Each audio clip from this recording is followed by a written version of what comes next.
Grace and peace, everybody. We are back. You saw the thumbnail. You saw the title. You know what we're going to do? We're going to be talking about this craziness that's going on that's known as Candaspiracy.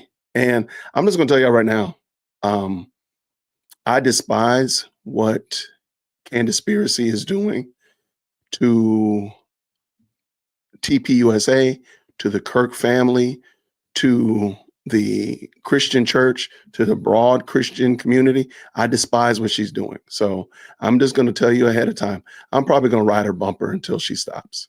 I'm just going to keep doing it. And tonight, it's not going to be any different, but we're going to start out a little bit different today. I'm going to do something different today. I haven't done in a long time. So we're going to do that. But before we do anything, I want to say shout out to everybody who's jumped into the most electrifying comment section, the most amazing live chat on the planet. What's going on, Heather? Good to see you. I see you, brilliant disguise. Always a good disguise.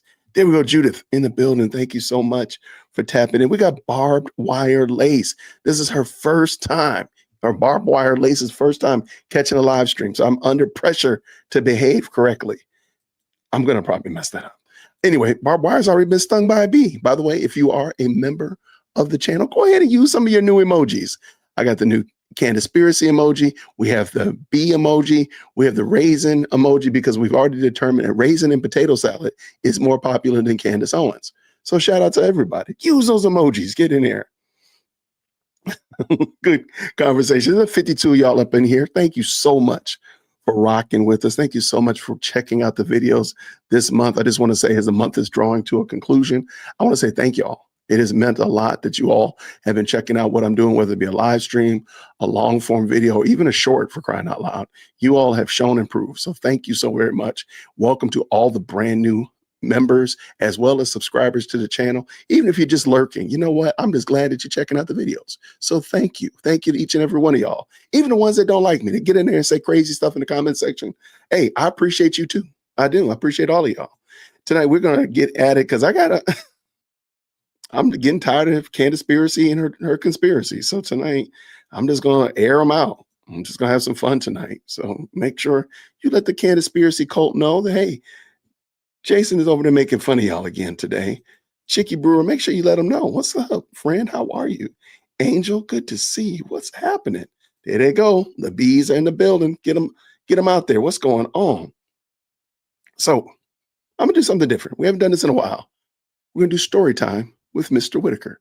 Now, you might know, you may not. I used to be a school teacher. Used to teach second grade. And I retired from teaching second grade. And now I just yell in my house and talk real loud in my studio off the kitchen. Anyway, I'm going to tell you the story. So there was a king, and he was friends with the son of the ruling king, the previous king.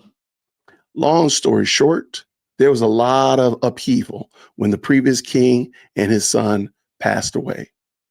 And the new king that we just introduced, he took over rulership of this country. And through some ups and downs, he ended up being in a situation where he was on the run because his own child, his own son, was out to do him harm. And so he fled.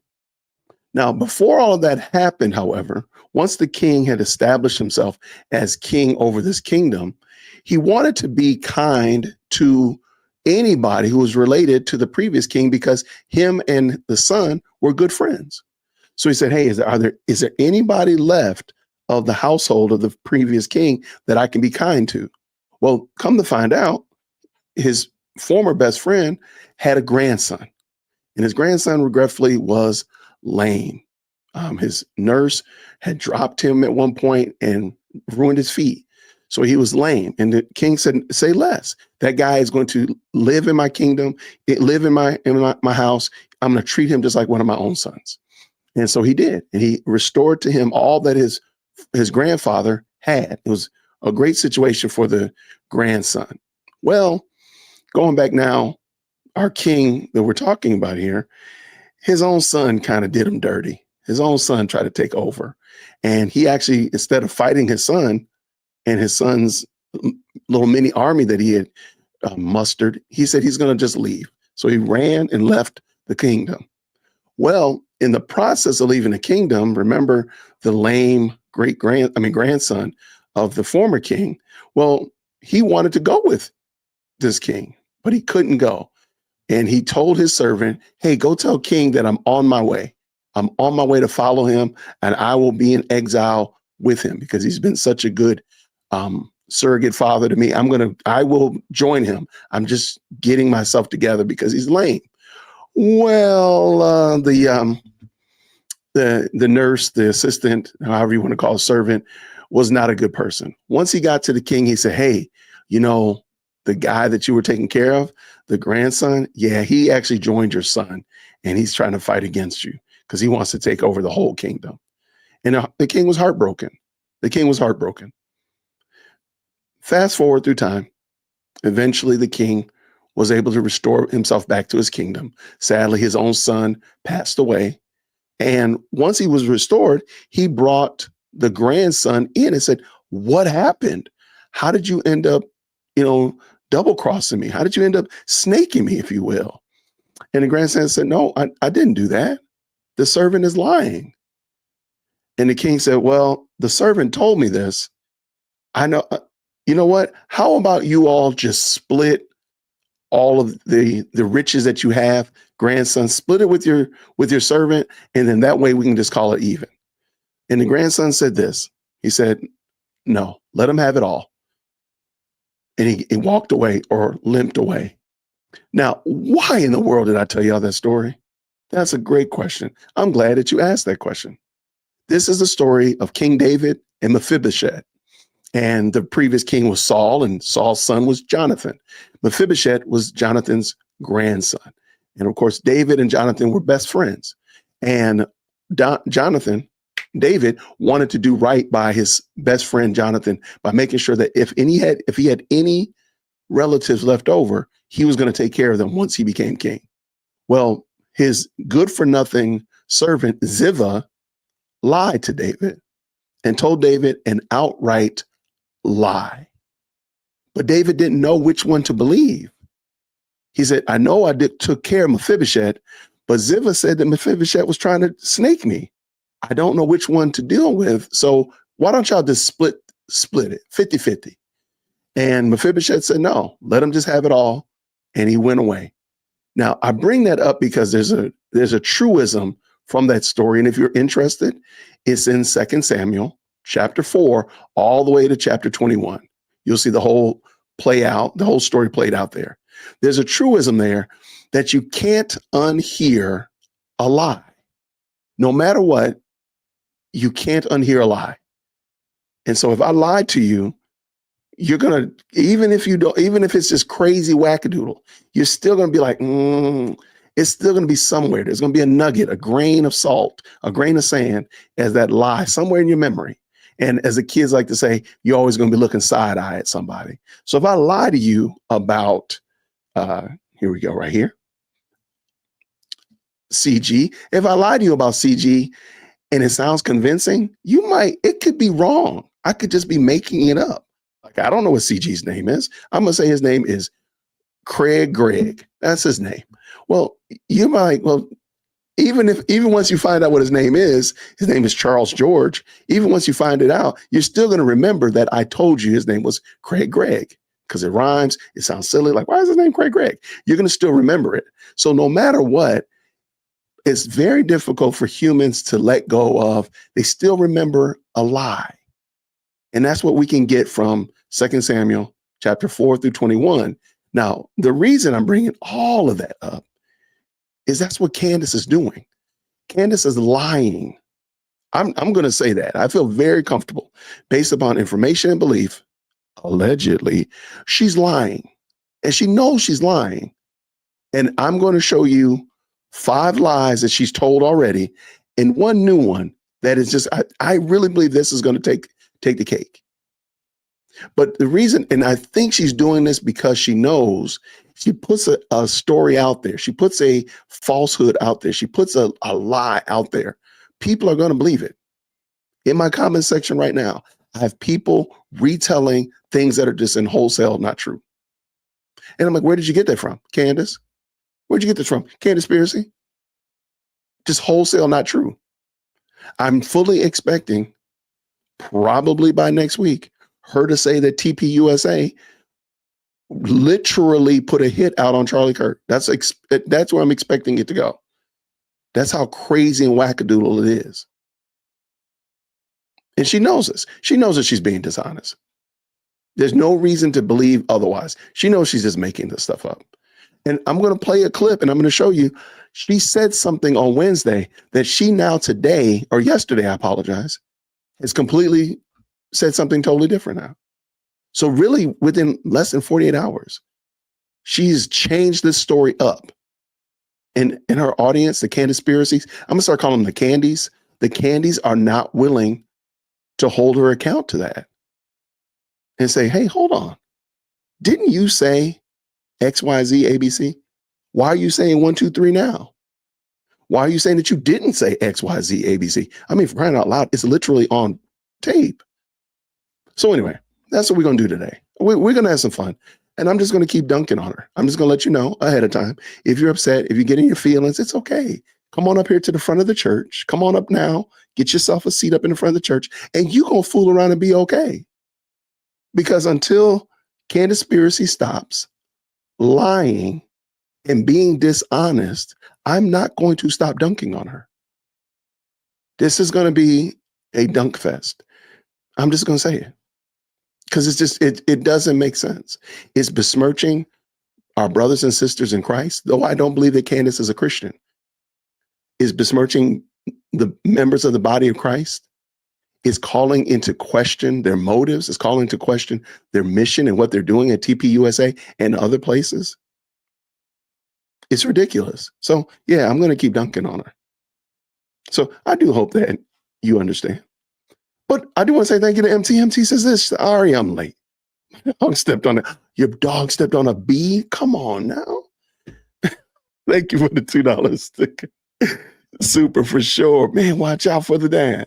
Candaspiracy and Trino and Tino Tucker are off the rails. It's amazing how people believe everything she said. I mean, it is going to be studied by science. It's going to have to be studied. For sure.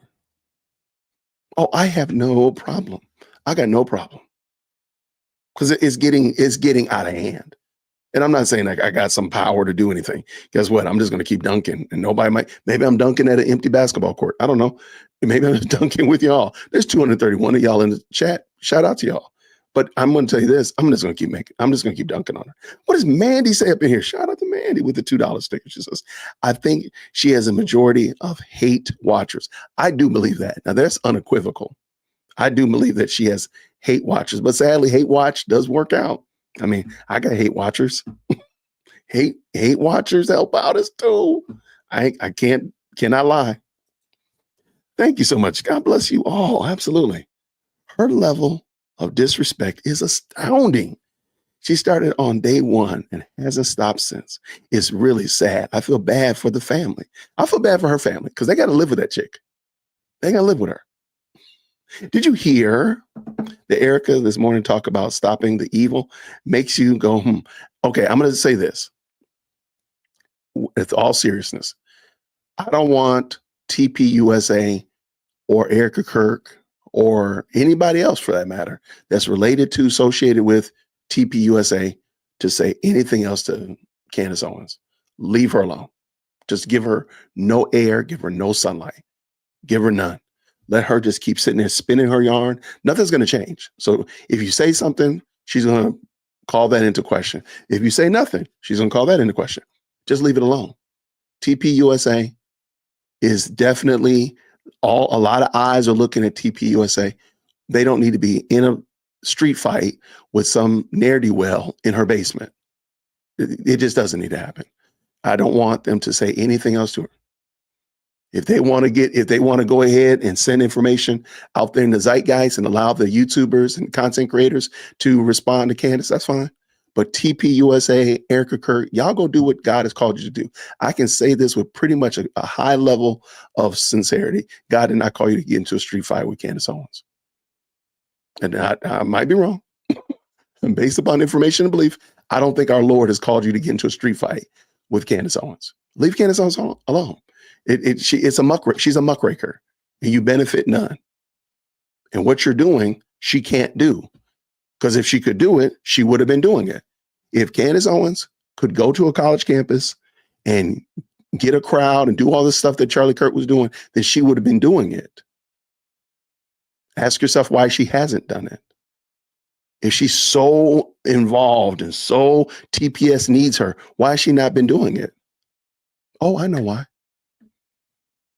But you prove me wrong. Go do it, Candace. That's it. Go do it, Candice. Candice, go out there and support your leader to go out there to a college campus and do what Charlie Kirk is doing. I'll wait.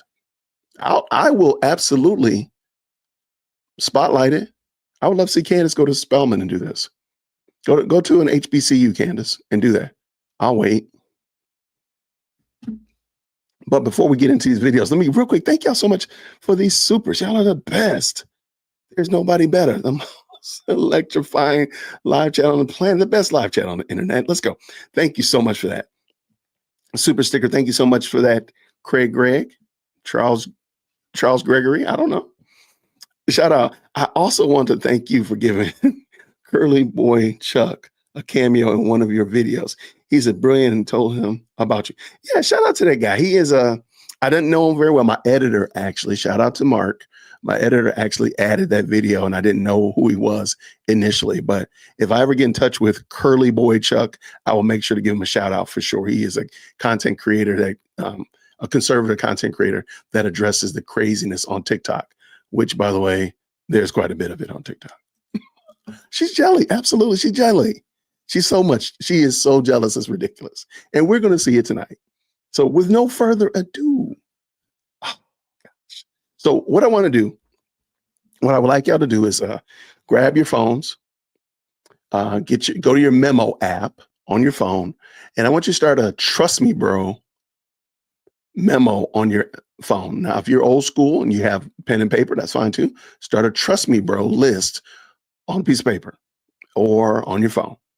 Because we're going to start keeping track of all the times that Candaspiracy basically and effectively just says, trust me, bro. It's kind of, if you stop and think, she really does do it a lot. I've counted at least 3 times, pretty much every hour. So if her show is an hour long, she's going to do it at least 3 times, maybe even 4, where she basically just says, hey, I talked to, where's Craig Gregg? Shout out to Craig Gregg again. This brother, I talked to Craig Gregg today, and he confirmed something to me, but I can't tell y'all what it is. He does that all the time. It's ridiculous. Once you see it, you're not going to be able to turn back. So today we're going to do some trust me, bro. Just trust me, bro. I got this. What does it say real quick? Supernova. Candace is going to be like Jada Pinkett with Tupac. That story. Now that's a very true. That, or she's gonna be like Kayla Nicole, the former girlfriend of Travis Kelce, who is Taylor Swift's fiance now. She's gonna be like Kayla Nicole, or she's gonna be like Jada Pinkett Smith. That's an excellent one. Yes. Well, thank you so much. Shay says, I love your common sense take on Candaspiracy topic. Thank you. Well, thank you. Let's get going. With no further ado. Green hearts in the chat when you can hear. The first thing that I think I should make abundantly clear is I am relieved that Erica Kirk is at the head of Turning Point USA, because just like I alluded to last week, and which I will double down on now, I believe that people within that company betrayed Charlie. Okay? That's just what I believe right now. And I want to make sure that I have these facts entirely on my side before I tell you guys more. I will. That's got to be awe-inspiring, that people within the organization, she believes this. No proof, no evidence, no reason to believe that. She just believes it. But notice what she did. She's already put it out there. And what would happen if Erica Kirk got into a street fight with her? How long would it be before Candace says, well, you got your husband killed? How long would it be for that? She gonna come up with some story. Charlie told me his wife was being mean to him at home, or that she said she wanted him out of the way. How long would it take for her to say that?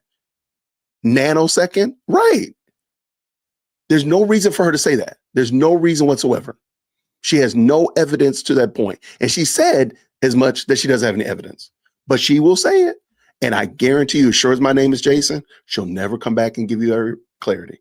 She won't come back and say, you know what, y'all, I said on this day when I was wearing that pumpkin orange blazer, I was wrong. I shouldn't have said that. She'll never say that because she never admits that she's wrong. It's always a trust me, bro. This is ridiculous and gross. Turning Point USA, because just like I alluded to last week, and which I will double down on now, I believe that people within that company betrayed Charlie. Okay, that's just what I believe right now. And I want to make sure that I have these facts entirely on my side before I tell you guys more. I will say, if you are a rat on a ship, you should probably flee now. So I have no proof. I have no proof. I just believe it. I just believe it. I feel it. It's in my gut. And she does this a lot too. Of course, that's the Uber. Trust me, bro. Like I feel it. It's just it's a feeling. We're gonna look at the B comment. This is a feeling. It's something I'm feeling. I sense it. This is weird. And this is so the candies. Oh, by the way, shout out to the 359 people that are already in the chat. Let me know how many likes we got. Put the likes in the comments so I can see it because I can't see how many likes we have. If you're a candy and you're kind of wondering like, hey, I don't know how to roll with this, come on up here to the front of the church. Come on up here.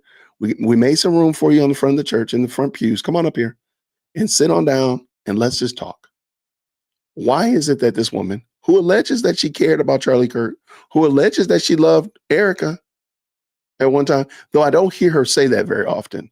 I don't hear her mentioning the wife, her competition. Wait, did I say that out loud? Sorry. The woman that actually had Charlie Kirk, and she didn't have him. Darn, I didn't mean to say that. I'm sorry. I don't hear her mentioning his wife in a positive, reflective, she's a widow now. I don't see her mentioning that very often now. She's literally treating her like competition. How weird is that? And that's for the candies. If you're a candy, ask yourself, how are you treating a widow like this? How are you doesn't the Bible tell us to treat widows with respect and care? And you're literally dragging this widow out here with no evidence that she is involved in the deletion of her husband? Dare I say, probably the most public deletion of a human being in modern history, I would probably say. And you're going to accuse the company that he started and tacitly accuse his wife of this? How sick is that? Anyways, you guys, on Friday, we did an episode. I want to be clear, I didn't think that episode was going to have the reaction that it did, but I am grateful. We were unpacking the footage that was going viral of the guy that was taking down the camera, which was directly behind Charlie's head. Okay, I know I'm going to keep stopping tonight. So if you don't like me stopping and going, there's some stop and go traffic tonight. I'm just going to give you a heads up. Pay attention to this right here. And ask yourself, does this story make sense to me? And then another question is why? Why does this story make sense? And we're going to look specifically at what we're going to call the camera story. Why does this story make sense to you? Or does it not make sense to you? And there's going to be some very key things that stand out if you really just listen to what she says. I'm going to meter it back just a little bit. Let's go.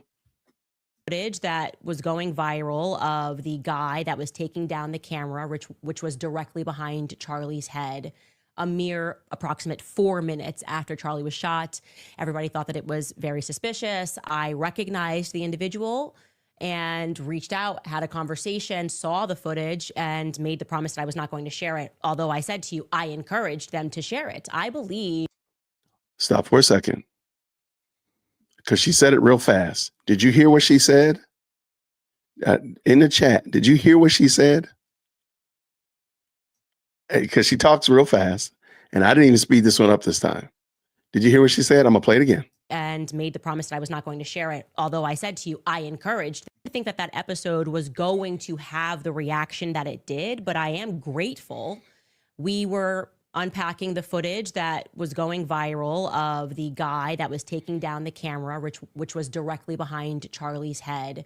A mere approximate 4 minutes after Charlie was shot. Everybody thought that it was very suspicious. I recognized the individual and reached out, had a conversation, saw the footage, and made the. She saw the footage. Remember that. Thank you so much, Faithful Foundations. She saw the footage. Remember that. I'm going to do my Umar Johnson. She saw the footage. Remember that. She just said she saw it. Okay. I just want to make sure you all heard that. Yeah. She said she saw it because she know the guy. She called the guy. She harassed the guy. And he said, look, fine. And I guess according to her, she said she did a FaceTime so she could see it. Okay. I just want you to remember, she already said that she saw it. And we know this is the day that she had the orange blazer on. And somebody just said they need to send those shoulder pads back to 1984. I can probably tell you that, yeah, 1984 call. They want them shoulder pads back. Remember, she says she saw the footage. And this is what I'm saying. Candace Owens lies, in my opinion, based upon information and belief. She just lies outright. She just tells whole cloth stories. Promised I was not going to share it. Although I said to you, I encouraged them to share it. I believe that the reason everybody is a conspiracy theorist is because people don't share truth, right? Once you share everything, there's no room for conspiracy. And when I was sharing what I saw, I was doing so because I was just thinking that, this could help. Like, this can obviously remove people from their conspiracies. And then it kind of. But conspiracies, just like I gave you the story of Mephibosheth and David, most of the time they're just lies. And the reason people hold on to them is because there's a nugget of truth in it. There's something in it that kind of sounds like it could be real. Maybe it could be true. And who is the purveyor of these conspiracies? I hate to say it, but I think as it relates to Charlie Kirk, Candace Owens is probably the premier, the queen, the grand poobah of conspiracies. Around Charlie Kirk, I think she's got to rule the roost. She's ruling the roost as it relates to conspiracies around this story. Now, she doesn't rule the roost around the Macron story. She's not ruling the roost around other stories. But this right here, I think Candace Owens is probably the purveyor of the lion's share. 90% of the theories out there, the conspiracies out there, I think come from Candace Owens. That's just my thoughts and opinions based upon information and belief. I could be wrong. Occurred to me that what I shared was a bigger deal than I had imagined by saying that I didn't see any blood. And that is a fact. I did not see any blood. In fact, the only blood that I did see at all, I'm talking about blood on the back, was on Charlie's hand, on Charlie's left hand, which, as many people have been saying, means that the blood moved forward. We don't need to get into all of the gore. So now, is it fair to say, and I'll back up just a little smidgen again, Candace is given the story that she saw that video, the video from the 4 feet behind Charlie Kirk's head. She saw the video. That's what she said. I didn't make it up. Don't come in the chat telling me that I'm taking her out of context or anything like that. Go kick rocks. And if you're a Candy, come on up here to the front of the church. There's 460 people in the chat. Come on, make sure you hit that like button and get your happy self up in front of the church. Not see any blood. In fact, the only blood that I did see at all, I'm talking about blood on the back, was on Charlie's hand, on Charlie's left hand, which, as many people have been saying, means that the blood moved forward. We don't need to get into all of the gore. But what I didn't expect thereafter was for the Turning Point USA spokesperson, Andrew Kolvet, to issue this statement as people were asking questions like, hey, how is that possible? How was there nothing in the back? If this is the gun that was used. Andrew Kolvet tweeted this over the weekend. I want to address some of the discussion about the lack of an exit wound with Charlie. I'm usually not interested in delving into most of this kind of online chatter, and I apologize that this is somewhat graphic. But in this case, the fact that there wasn't an exit wound is probably another miracle, and I want people to know. I just spoke with the surgeon who worked on Charlie in the hospital. He said the bullet, quote, absolutely should have gone through, which is very, very normal for a high-powered, high-velocity round. I've seen wounds from this caliber many times, and they always just go through everything. This would have taken a moose or two down, an elk, etc., end quote. And then now this is Andrew. But it didn't go through. Charlie's body stopped it. I mentioned to his doctor that there were dozens of staff, students, and special guests standing directly behind Charlie on the other side of the tent, and he replied, it was an absolute miracle that someone else didn't get killed. His bone, referring to Charlie, was so healthy and the density was so impressive that he's like the man of steel. It should have just gone through and through. It likely would have killed those standing behind him too. In the end, the coroner did find the bullet just beneath the skin. Even in death, Charlie managed to save the lives of those around him. Remarkable and miraculous. End statement. Now, first, I want to say this because people were attacking Andrew Kolvet immediately. I want to say that it is. So stop for a second. Why are people attacking Andrew Kolvet? Why are people attacking Andrew Kolvet? Could it be because Candace is going to now say that Andrew Kolvet is a PR person? He has to say certain things and he has to say whatever somebody tells him to say, so on and so forth. Why would somebody attack them for no reason, Candace? This is ridiculous and so gross. It's good to remember that this is Andrew Kolvet's literal job, okay? He is a PR agent. He runs a PR company, and his job is to respond to online chatter and online questions. And sometimes it may not even be what you want to say. In fact, it should never actually, if you're good at your job, be necessarily what you want to say. He also was very close to Charlie. So I would imagine that he's under a tremendous amount of pressure. The company is moving into a different direction. We are still just over a week after Charlie lost his life. And he has to be the messenger. Who is directing that message? We don't know. But who's directing the message? We don't know. He has to say whatever he's told. He's under a whole bunch of pressure. They're moving in a different direction. She's basically saying, tacitly saying, that this man is not being honest. That he's got somebody's twisting his arm behind his back. Somebody's looking over his shoulder, or maybe proverbially has a weapon against his temple saying, you better type this and say it. That's tacitly what she's saying. Who's conveying the conspiracies, Candace? But his job can't be easy at this moment, okay? If I say to my PR agent, I want you to make this statement, he works for the company, my PR person just has to make the statement, okay? So I think I would like to just respond to what is being said objectively rather than to attack Andrew Kolvet's character. That aside. So I'm sure you all have heard this statement. I can say something positive. I'm going to say something. Oh, my friend Susie Q is in the building. I love Susie Q. Susie Q is fantastic. Has been an excellent supporter of this channel, a friend of this channel for a long time. But she has a picture of a cat. I'm allergic to cats. So, it is what it is. Everybody knows it doesn't matter what you say before, but once you use the word but, once you add the but in there, we're not talking about Sir Mix-a-Lot. We're talking about but, B-U-T. When you add that in there, it almost negates everything that you just said, right? Well, Candace uses another form of that, and it's not as well known. And she uses, however, and I'm gonna back that. She uses it exactly like the but example. So shout out to Susie Q. Thank you so much, Susie Q, for stopping through. There you go. See, we're still friends. There we go. So Candace uses however. So she doesn't use but because a lot of people's ears perk up when they hear but. Okay, I dropped a sermon today because Pastor Bacham passed away yesterday, and I dropped a sermon on my channel, and the sermon on the thumbnail, it says, but God. So everything that he said before gets negated. Why? But God, right? So Candace does it again. She does an example of it. She just uses the word however. Watch this. The statement objectively feels directing that message. We don't know, but his job can't be easy at this moment. Okay. If I say to my PR agent, I want you to make this statement, he works for the company, my PR person just has to make the statement. Okay.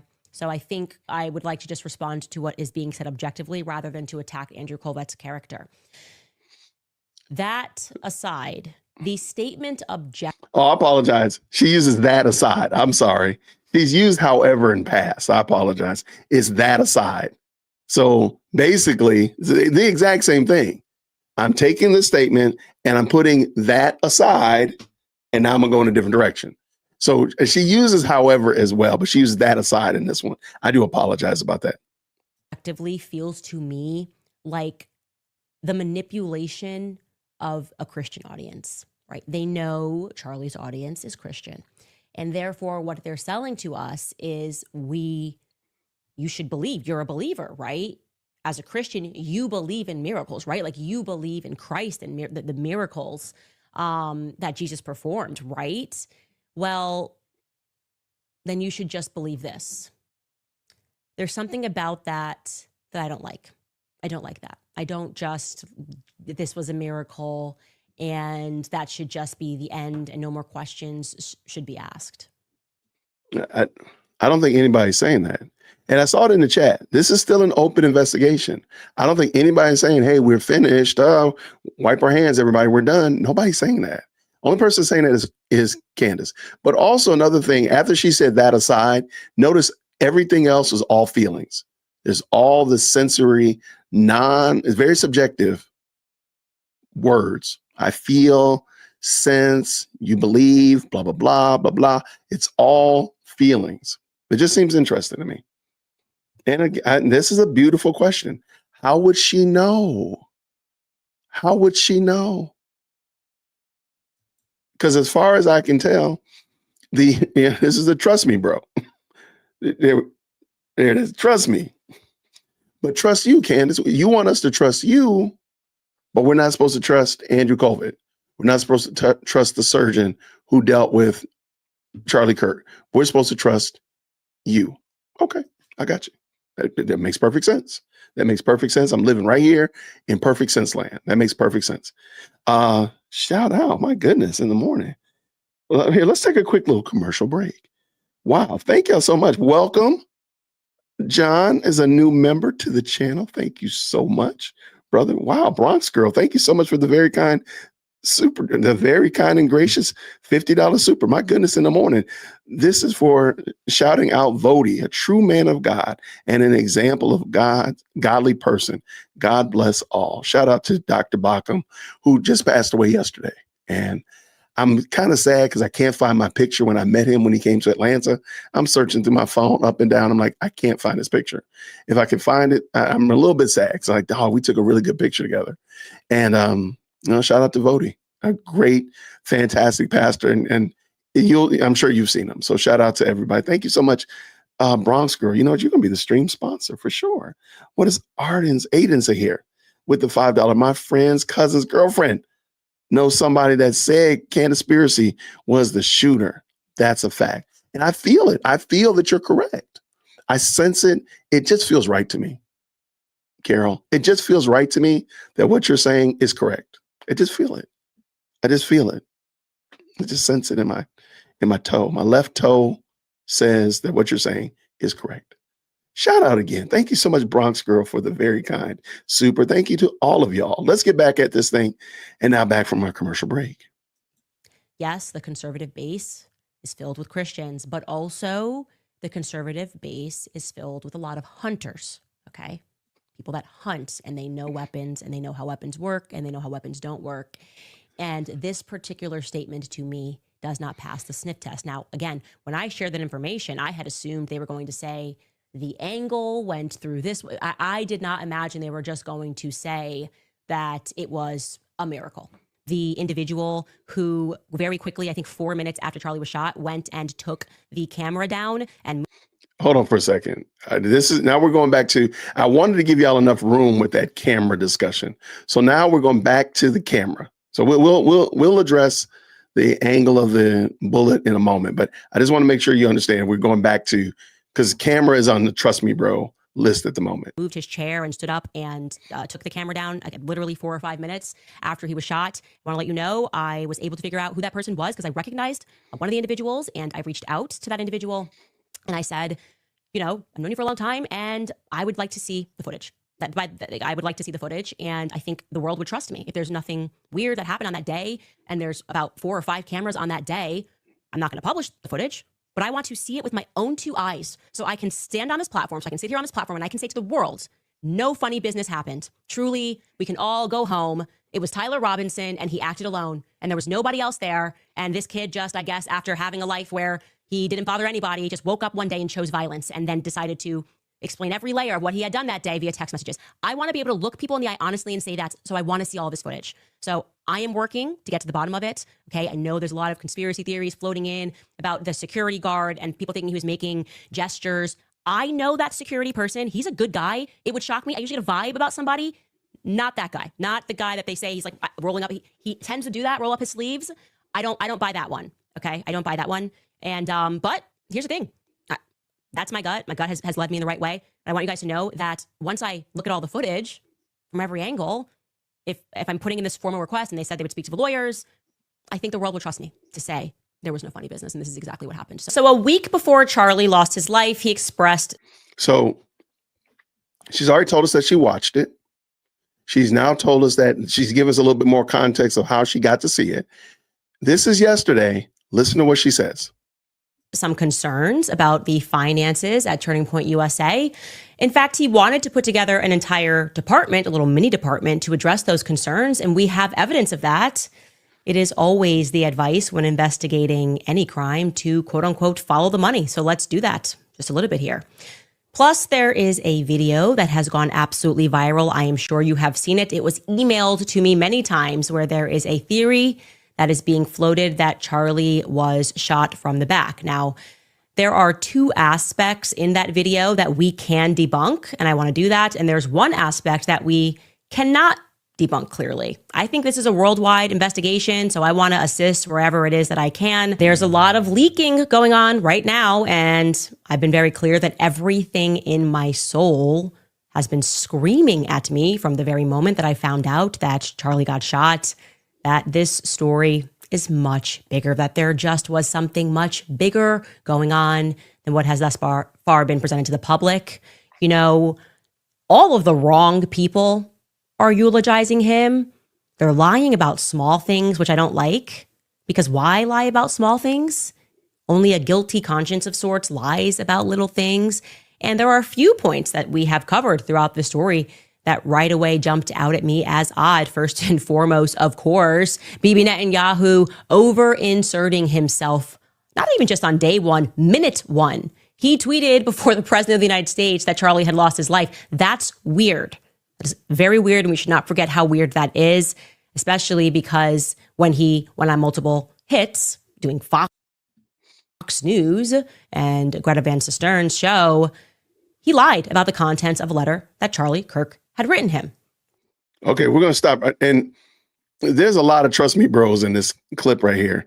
Has anybody seen Candace explain what was in the actual letter? That she knows that Bibi Netanyahu lied about something? Has anybody seen Candace actually give the letter itself so we can see it and what he lied about? Or is it just, again, another Trust Me Bro? I just want to know. Back in May.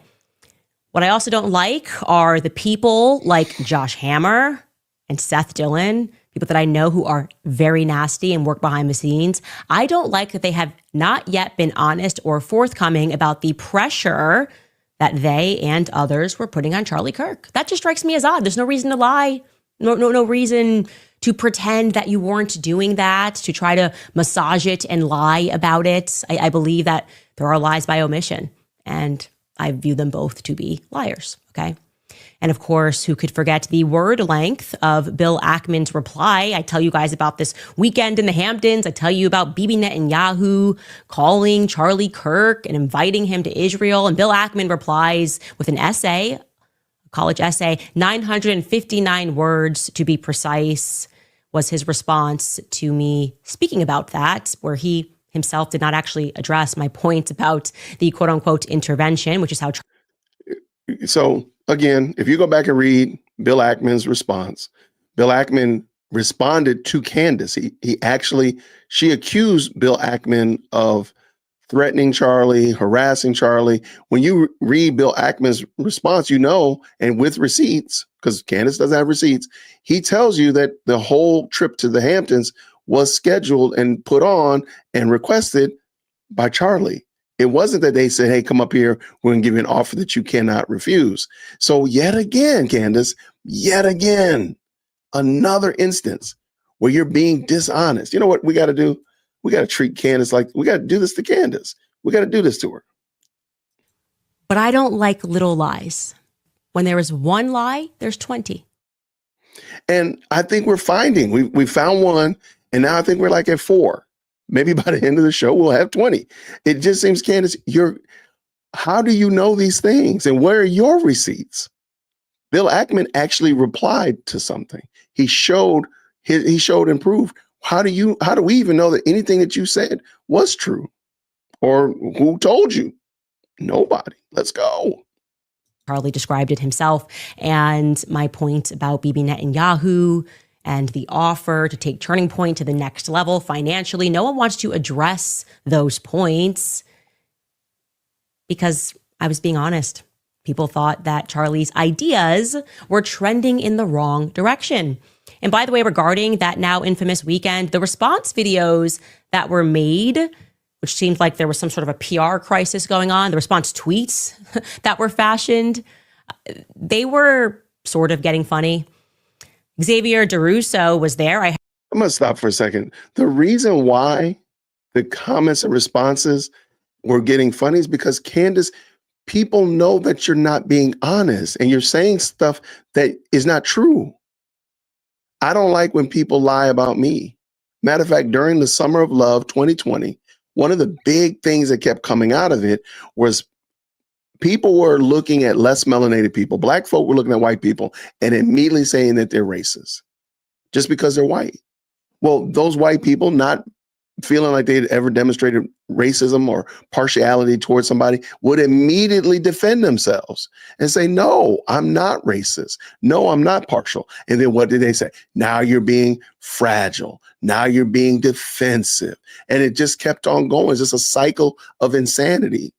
But people are defending themselves, Candace, because you're lying on them. That's why people are responding to you. But I really think you want this, Candaspiracy. I really believe that you want people to respond to you because it gives you some kind of validity. That's why I don't want Erica Kirk or TPUSA to say anything else to her. Let her starve without sunlight. Give her no air at all. None whatsoever. Let's finish this up.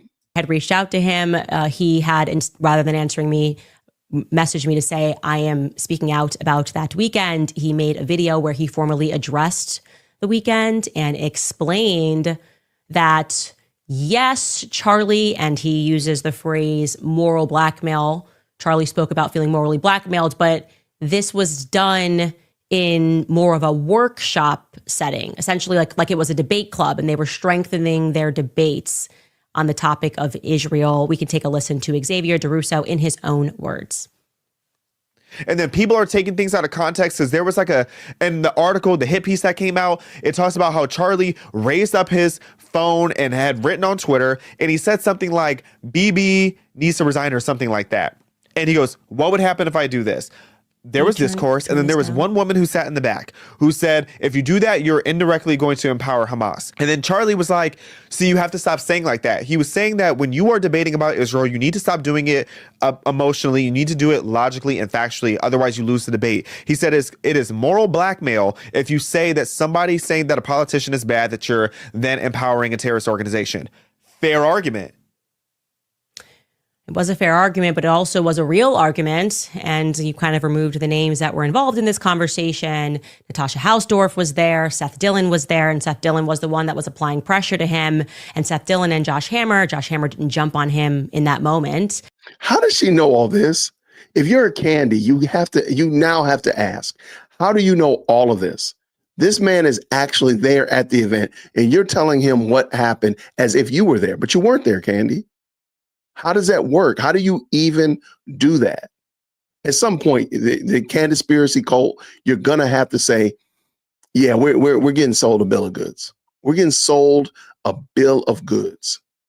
She is telling us stuff, and really, you know what? A lot of this stuff is suspect. A lot of this stuff can't be verified. Who is now? She's mad because he did not say who spoke out about the Hamas comment. Candaspiracy, you never tell us who told you. You didn't tell us who the man was with the camera. You didn't tell us who told you about Bibi Netanyahu's letter. You've told us nothing. It's just trust me, bro. It's a big trust me, bro experience. Let's go. We're not happy. They were not happy with Charlie at the end of this weekend in the Hamptons because, again, they saw which way the wind was traveling in terms of his positions on Bibi Netanyahu and Israel.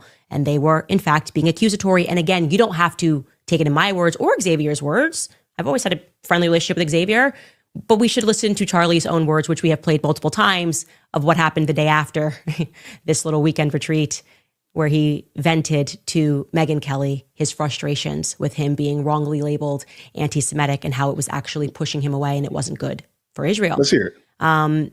Then, in that one of the big questions that we discovered, or that we asked, and something that we had discovered, was that this weekend was kept hush hush, which is extraordinarily unusual for a Turning Point event. If you're going to fly your influencers out, you want them to influence, obviously. And Xavier offered this explanation for why they didn't post about the weekend until they were rumbled about the weekend. Take a listen. And then you have the people who are trying to go and say that, oh, then why was the meeting so secretive? The photos were already on my Instagram. The reason we didn't post that in the real time was because of safety. Do you know how many people would have loved to come and slaughter that whole hotel?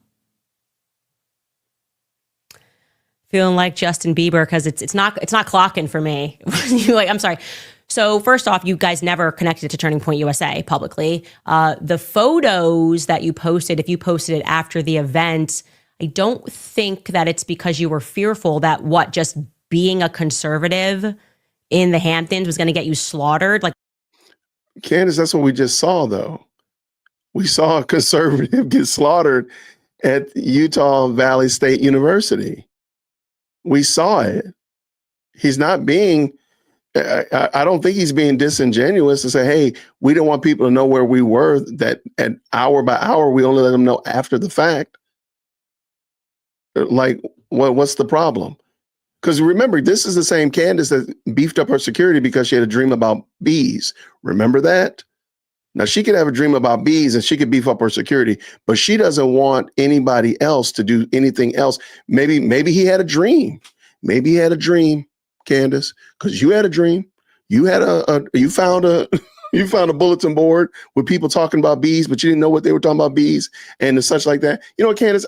We have to take another commercial break. Candace, this is what I feel about you. I don't know, no, but I know. Okay? I don't know, no, but I know. It makes sense. It makes sense to you. Absolutely. Let's go. Were there Hamas tunnels under the Hamptons? That doesn't make sense. That makes entirely no sense. And we should call out how little sense that makes, especially because one of the influencers did post on August 6th that she was in the Hamptons. Actually, Emily loves America. Emily saves America, pardon me, said when she was fighting with somebody about how little their engagement ring was during this weekend, how do you guys expect to have a house, land, and multiple kids? Be for real. Sorry, I'm MIA. I'm in the Hamptons. So saying you're in the Hamptons is different than saying I'm at the Plaza downtown Atlanta on 14th Street. That's a whole different game. The Hamptons is a big place. Like, come on. Candace, you just want there to be some problem. Because I think you're really mad they didn't invite you. That's what I believe is the case. But I do want to take a second, man. Candace, you making me tired. But you know who's not making me tired? That's right. Jules XD says this. Thank you so much for the $10 New Zealand. She says this, and amen. He was a godly man. Speaking of Vodi Bakum, at peace with our Lord. New subscriber here. Keep doing the work, brother, exposing this buffoonery. I feel and think that maybe Candaspiracy needs to read the Bible. A gut feeling. I believe that. I'm right there with you, Jules. No question, no doubt. For sure. Alex says this, take my Zionist shekels. Quick, everyone. Tell Candaspiracy he's receiving Zionist money from Jerusalem. He's particularly or rather practically in Mossad. I mean, really, man, I got to work out to get in Mossad. Thank you so much for the 1790. I appreciate it. What does Jay Keller say?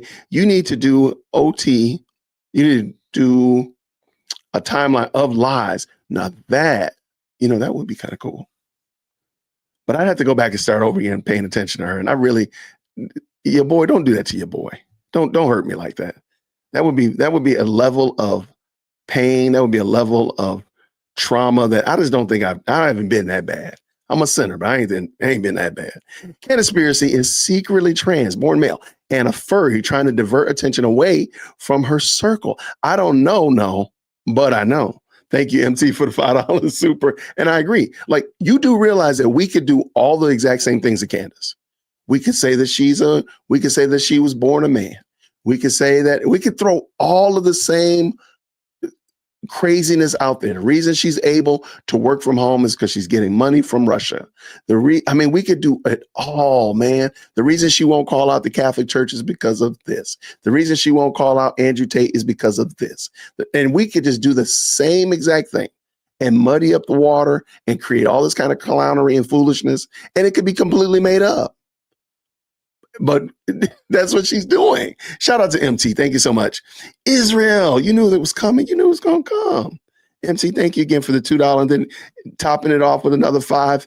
That squint and smirk she does. Ugh. Also, didn't she claim safety was why she didn't go to Charlie's memorial? I forgot about that. You're correct. You're 1,000% correct. Yes. But billionaires like Ackman are safe?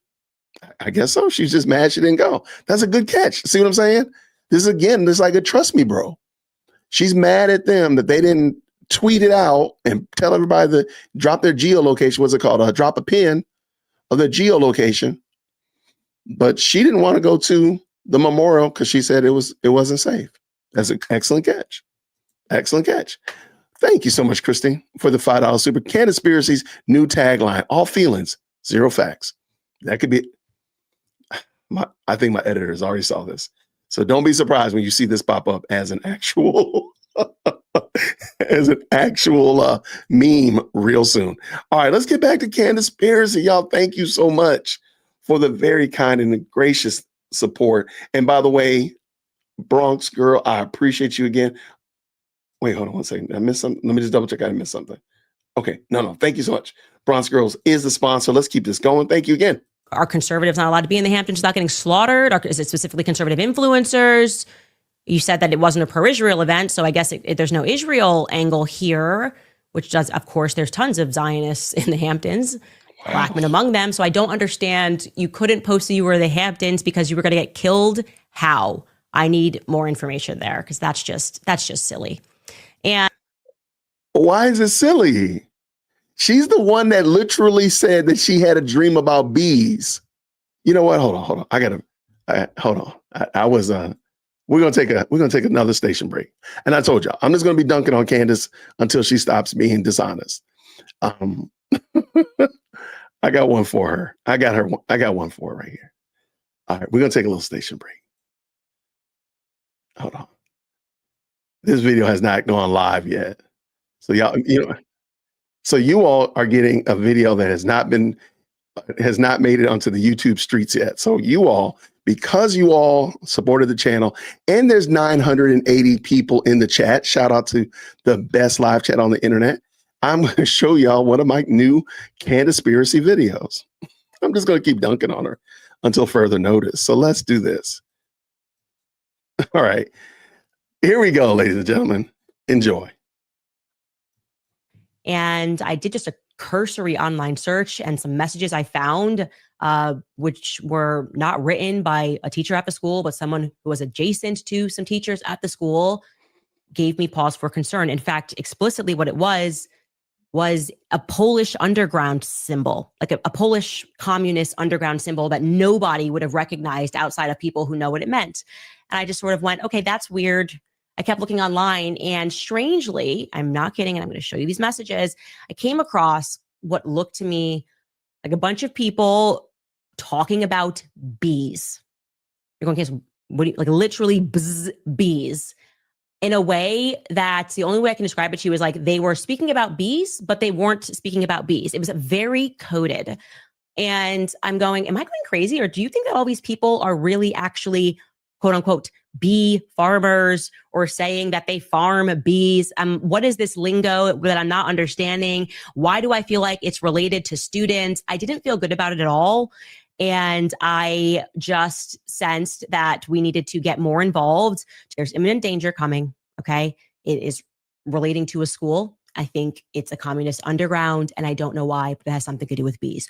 Totally sensible thing to say to your husband. Then came September 10th. Obviously, Charlie lost his life. And a few days later, I was told, and I sensed instantly that there was like a hive of people that were involved in this. I just knew it. And when it happened, I just went, oh my goodness. And my gut is telling me that this was the thing, that the dread that I sensed that was coming out of school. And I had no idea. I am not a flag person at all. And then someone told me, and I was astonished, that Utah recently, extraordinarily, did modernize their bee flag. I had no idea that the Utah state flag is a hexagonal beehive, right? And I did just a cursory online search, and some messages I found, which were... I just want to make fun of Candace. I ain't gonna even lie, because at this point, she's just comedy. She is comedy central, y'all. This is ridiculous. So let me bring her back into the chat. I also love the Hold on. Let's do this. Move this. Put this back him on. Doing this on PragerU's platform. All right. So I just thought it was interesting that she talks about security. Like, you shouldn't want security if you're in the Hamptons. You should be okay. Trust me, bro. But then somebody says, well, hey, we want to stay safe. We don't want to put ourselves in a position of being unsafe. And she looks down on that. But she herself made a whole change, took her kids out of school, added security to their home, all that because she had a dream about bees. Crazy work. Kids, be for real. Sorry, I'm MIA. I'm in the Hamptons. So are conservatives not allowed to be in the Hamptons without getting slaughtered? Or is it specifically conservative influencers? You said that it wasn't a pro-Israel event, so I guess there's no Israel angle here, which does, of course, there's tons of Zionists in the Hamptons, Bill Ackman among them. So I don't understand. You couldn't post that you were in the Hamptons because you were going to get killed. How? I need more information there, because that's just silly. And I also love the context of him doing this on PragerU's platform. I obviously worked for PragerU. I know Marissa Straight. I am looking at Marissa Straight right there, a little PR operation to address the points without actually addressing the points, and to make it seem like it was nothing. And that's not the reality. Marissa has always been open about the fact that she worked for the IDF intelligence, and like... How do you know that it's not reality, though, Candace? That's the thing. I don't think anybody's holding your feet to the fire. If you're a Candace supporter, a Candaspiracy cult member, you have to ask her, how do you know that it wasn't what Xavier said? How do you know it wasn't what Bill Ackman said? What is your proof? Now, if you're saying somebody emailed you or somebody sent you their geolocation, then you have to say that, Candace. You have to be upfront and say, hey, I talked to Breonna Hill. She was there. She sent me pictures. She sent me text messages saying this is what's going on. Now, Breonna, I don't know if you were there at the Hamptons. I don't know if I just gave up your location or whatnot. I would suggest that you get some security and look out for bees. Okay. I apologize for putting you out there. But somebody needs to tell Candaspiracy, you have to be forthright with your own evidence, because otherwise we're not going to listen to you anymore. We're not going to do this anymore. It doesn't make any sense, Candace, to keep giving you duck and cover when you keep not giving us information. When you you say things, but then you never give context to it. You never show your evidence and so forth. Because it's starting to make me think, But I don't like little lies. When there is one lie, there's 20. And that's where I think we are. And I even think Cardi B, shout out to Cardi B, Cardi B and Candace had a little falling out at one time. This is what I think. That's suspicious. You can't seem to tell us what it is. Where's your evidence, Candace? Where is your evidence? If you're Candy and you're up here at the front of the church, if you're Candy and you support her, you're going to have to start asking her, how do you know this stuff? How do you know this stuff? Because now we don't have Charlie Kirk here to affirm or confirm or deny the things that she's saying about everything. How are you getting this information? Who is it? If you're saying there's a rat in TPUSA, you're just going to have to out the rat and just out him out. Say, hey, you know what? This is the person. What? Let's go. Like I said, you could sense there was a PR panic when people started speaking about the weekend. I told you guys the truth. That's it. Okay. I don't like the fact that Charlie was literally facing financial threats over his speech, the thing that mattered most to him, right? Fighting for free speech. Even if you disagreed with somebody, you got to make sure that they have a right to express their viewpoints. And what happened to me a year earlier seemed to be happening to him 1 year later. Another thing that I really do not like, and it is bothering me and is eating at me, is the fact that Turning Point will not release the footage, okay? I don't understand it.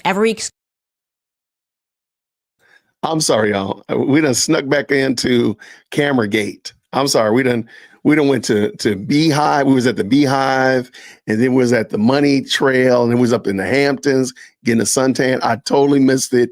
We are back at Cameragate, y'all. So go back on your notes, in your Trust Me Bro notes. Listen to what she says now about the footage. Because remember what she said earlier, right? Remember what she said earlier. He saw the footage. There was no blood, only a little bit of blood on Charlie's hand, all that kind of jazz like that. She shanghaied the guy to get the footage. Remember what she said. And now listen what she's saying now. Later. Another thing that I really do not like, and it is bothering me and is eating at me, is the fact that Turning Point will not release the footage, okay? I don't understand it. Every excuse that I have been handed for why they won't release it makes no sense to me. If you are under pressure, if people are starting to look at you funny as an organization, if they're thinking that, whether rightfully or wrongfully, if they are suspecting because they see this footage of someone quickly remove the SD cards, that you guys had something to do with the assassination of Charlie Kirk, and you quite literally have footage that in theory should vindicate yourself, why wouldn't you release it? Think about that. Just in your own capacity. If somebody is saying you are guilty of anything, if they're like, Candace, you are absolutely guilty of breaking into my car, and I'm like, I have a camera right here that shows that I did not break into your car. Would it make sense if I was like, but I'm not going to release that? I'm not going to release that. Because it's not right. It's not right for me to release. What? It makes no sense. I don't understand why they would not release this. The idea that it's because, well, the feds are saying the feds cannot arrest you. Last I checked, the feds cannot bring charges against you for releasing footage that you own. And since when do we trust the feds? Certainly Charlie didn't. He didn't believe we were getting the truth about the Epstein files and things of that nature. So I don't accept that. That said, I also want to be clear that it doesn't mean that every single person that is continuing on in the organization is guilty of murder. I mean, I think we want answers, but we shouldn't be like, this person's definitely a murderer because they're not providing the answers. I've been speaking and I've been seeing a lot of vitriol that's been thrown at Andrew Kolvet's way because he is doing press. He is carrying on Charlie Kirk's show. He was already seated on Charlie Kirk's show. He was already there. And I was being genuine when I said he's under a lot of pressure. There's no question. He's the spokesperson for Turning Point USA, and he's grieving somebody that he knows and who was a very close, if not one of his best friends. He saw every day doing the Charlie Kirk show, and he's still got to deal with the same donors that Charlie was dealing with. I mean, it's a lot going on, and until we have all the facts in front of us, until we actually see the footage, I think we should be careful in just thinking that everybody is guilty of something. I want you guys to also, though, be conscious of the lies that we are being told by the federal government, because that feels extremely guilty to me. We haven't received any updates whatsoever on the raid that took place of Lance. So I'm going to just stop for a second. She's over here claiming that she has to see the footage. Why? But who in the world before Candaspiracy, let me big screen myself. Who in the world before Candaspiracy started this was saying that TPUSA was responsible for Charlie's murder? Was anybody sane? Anybody not 9 drinks in at the bar saying that before Candaspiracy started this? Who was saying it? I don't know one solitary person. I've listened to quite a few really wackadoodle stories. I've not heard one person saying it before Candace started this craziness. So no, we weren't saying you got to release the footage because you're not guilty or whatever. Nobody was saying that they were. You're the only one saying that, Candaspiracy. You're the only one doing it. Let me bring this back in. Man, this is crazy. His house where Tyler Robinson was living at the time of this crime. No update whatsoever on Lance. You know, he just completely fell to the wayside. So forget it. Forget asking any questions about Lance. And my instinct has always been that the feds injected themselves immediately into this case because they were staging a cover-up. And now I feel as though we can almost establish that as a fact when I tell you something else that happened here, my next point. So as you know, I have been positively obsessed with who killed Charlie Kirk because he was my friend. He was actually my friend. Everyone else who can eulogize all they want. Some of it felt a little cheap and fake and gay. But for me, this is real. So I had been hunting down all of the videos, all of the footage. So one of the things that Candace has done from the beginning, she's made this claim that she and Charlie Kirk were like tight, thick as thieves, right? The bestest of best friends. He was more her friend than his wife, more of her friend than her husband. And she's been making that claim, but I've noticed that she's kind of backed off of that. For whatever reason, she's backed off of the pedal because she was going hard in the paint last week. You would have thought a lot of people were even saying like she comes across like a jilted lover or an ex-girlfriend or a side chick. But now she's not doing that as much. I've noticed this week, she hasn't been as much my friend. My friend is more like I'm putting on my Peter Parker, my Dick Tracy hat, my Columbo jacket, and I'm out here trying to solve a crime. But it hasn't been, this is one of the few times she's made a lot of hay about friendship. And I just thought that was interesting. All right, let's go. And wanted to go back to ground zero, as we did yesterday, of the initial videos that went viral on social media and on X on the day that Charlie was assassinated. And it occurred to me that I forgot about one video, actually the only video that exists of the shooter sprinting across the rooftop a mere seconds after the shot was fired. Now, you probably recall that video in the back of your mind. You remember that video that was going viral of him seen running across the roof. Well, I'm about to show it to you in a much clearer quality than you have ever seen it, a higher quality than you have ever seen that video. Remember, before I show it to you, just to tee this up, it is just a couple of seconds. Okay, before we do that, before we get to the madman sprinting across the roof, can we please take a second and shout out Gene Lee? Blessing 5 people with memberships. If you got a membership from Gene Lee, I'm in the South, as I like to say. I'm here in Atlanta, so we got good Southern manners. We're going to say thank you. Please make sure. If you got a membership from Gene Lee, please let her know. Thank you. Thank you so much, Gene Lee, for extending out the J-Wit podcast membership family. Thank you so much. And also thank you, Bronx Girl, for a $20, so kind, $20 super. She says this: I literally had to block people I have known for years because they believe her and messaged me and said it was a fake Jew and satanic. I'm sorry, that I was a fake Jew and satanic. It was cruel. I'm a Messianic Jew, but really, she is hurting people, all jokes aside. And let me talk about this for a second. And shout out to Bronx Girl. Thank you so much. And I used to believe that Candace Owens was extremely smart. And I've said it on my channel. I've said it on other channels, and I apologize because I was wrong. She's not as smart as she purports. She's well spoken. And I really believe the superpower of Candace is that she says stuff with such a high level of confidence that you almost got to go along with her. You're like, wow, she's so confident in this. She really means it. There's no way, you're almost saying in your mind, there's no way she can't be truthful. There's no way she could be wrong. And that's really her superpower, is to say things very confidently, super confident. She could be, in my opinion, she's lying based upon information and belief. She is being dishonest, and she will say it with such conviction that it will sway you. And I feel like I've been swayed in instances before, but by God's grace, I've waken up. Let me go and explain why I'm saying that story. Because when she doesn't know something, she still speaks emphatically confident. She cannot know. Clearly, she doesn't know about beekeeping, but she said that these people are saying something nefarious.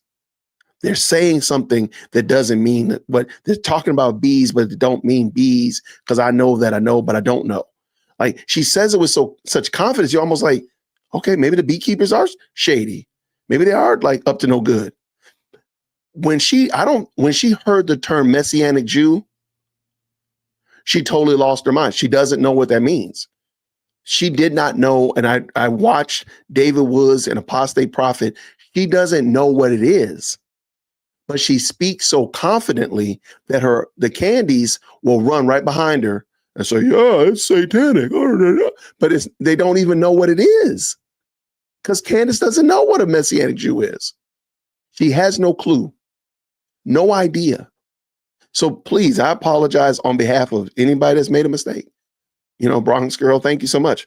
But Candace puts it out there so confidently, so boldly, that again, it does away with all your inhibition. You're like, well, I guess you got to be right. Wouldn't say that if they were wrong. Wouldn't say that if they didn't do their research. If they didn't have the receipts, they wouldn't say something like this, right? They wouldn't be saying, trust me, bro. Would they? Of course not. They got to mean it. After the sound of a shot rang out, let's watch this together. And we're going to just cover that. It kind of looks like he's got something trailing behind him too. Maybe that's the towel that we've been told about. We can play that again as you watch this. Now let me tell you how I tracked down this footage. It took me all of 2 hours to track down this footage, to get the name of the person who had filmed the footage. And from there, after messaging someone on Twitter, they said, I got the footage from this person. This is the person that shot it, and he's willing to speak to you. I get in touch with this individual. Okay, very quickly. It was all transpired in a couple of hours. And you will never guess what it is that he told me. He told me that neither the feds nor the local police had ever reached out to him. Never. I'm sorry, what? You have one of two people who have a recording of the shooter at all, right? At all. And the feds were simply not interested, as they were executing this manhunt, of reaching out to the individual who had footage of him running across the roof. How could that be? Why? Why would that be? Somebody. So let me ask a question. Sure. I would think, I'm not an inspector. I'm not a detective. I have watched a lot of Law and Order and lots of Law and Order SVU, but I'm not a detective. I'm a pre-K law student at best. And that just means that I know nothing. I would think that, yes, the law enforcement would try to get every little piece of information. However, they don't go after redundancy. Now, this is what I'm learning. Again, in my pre-K law student class, right before nap time.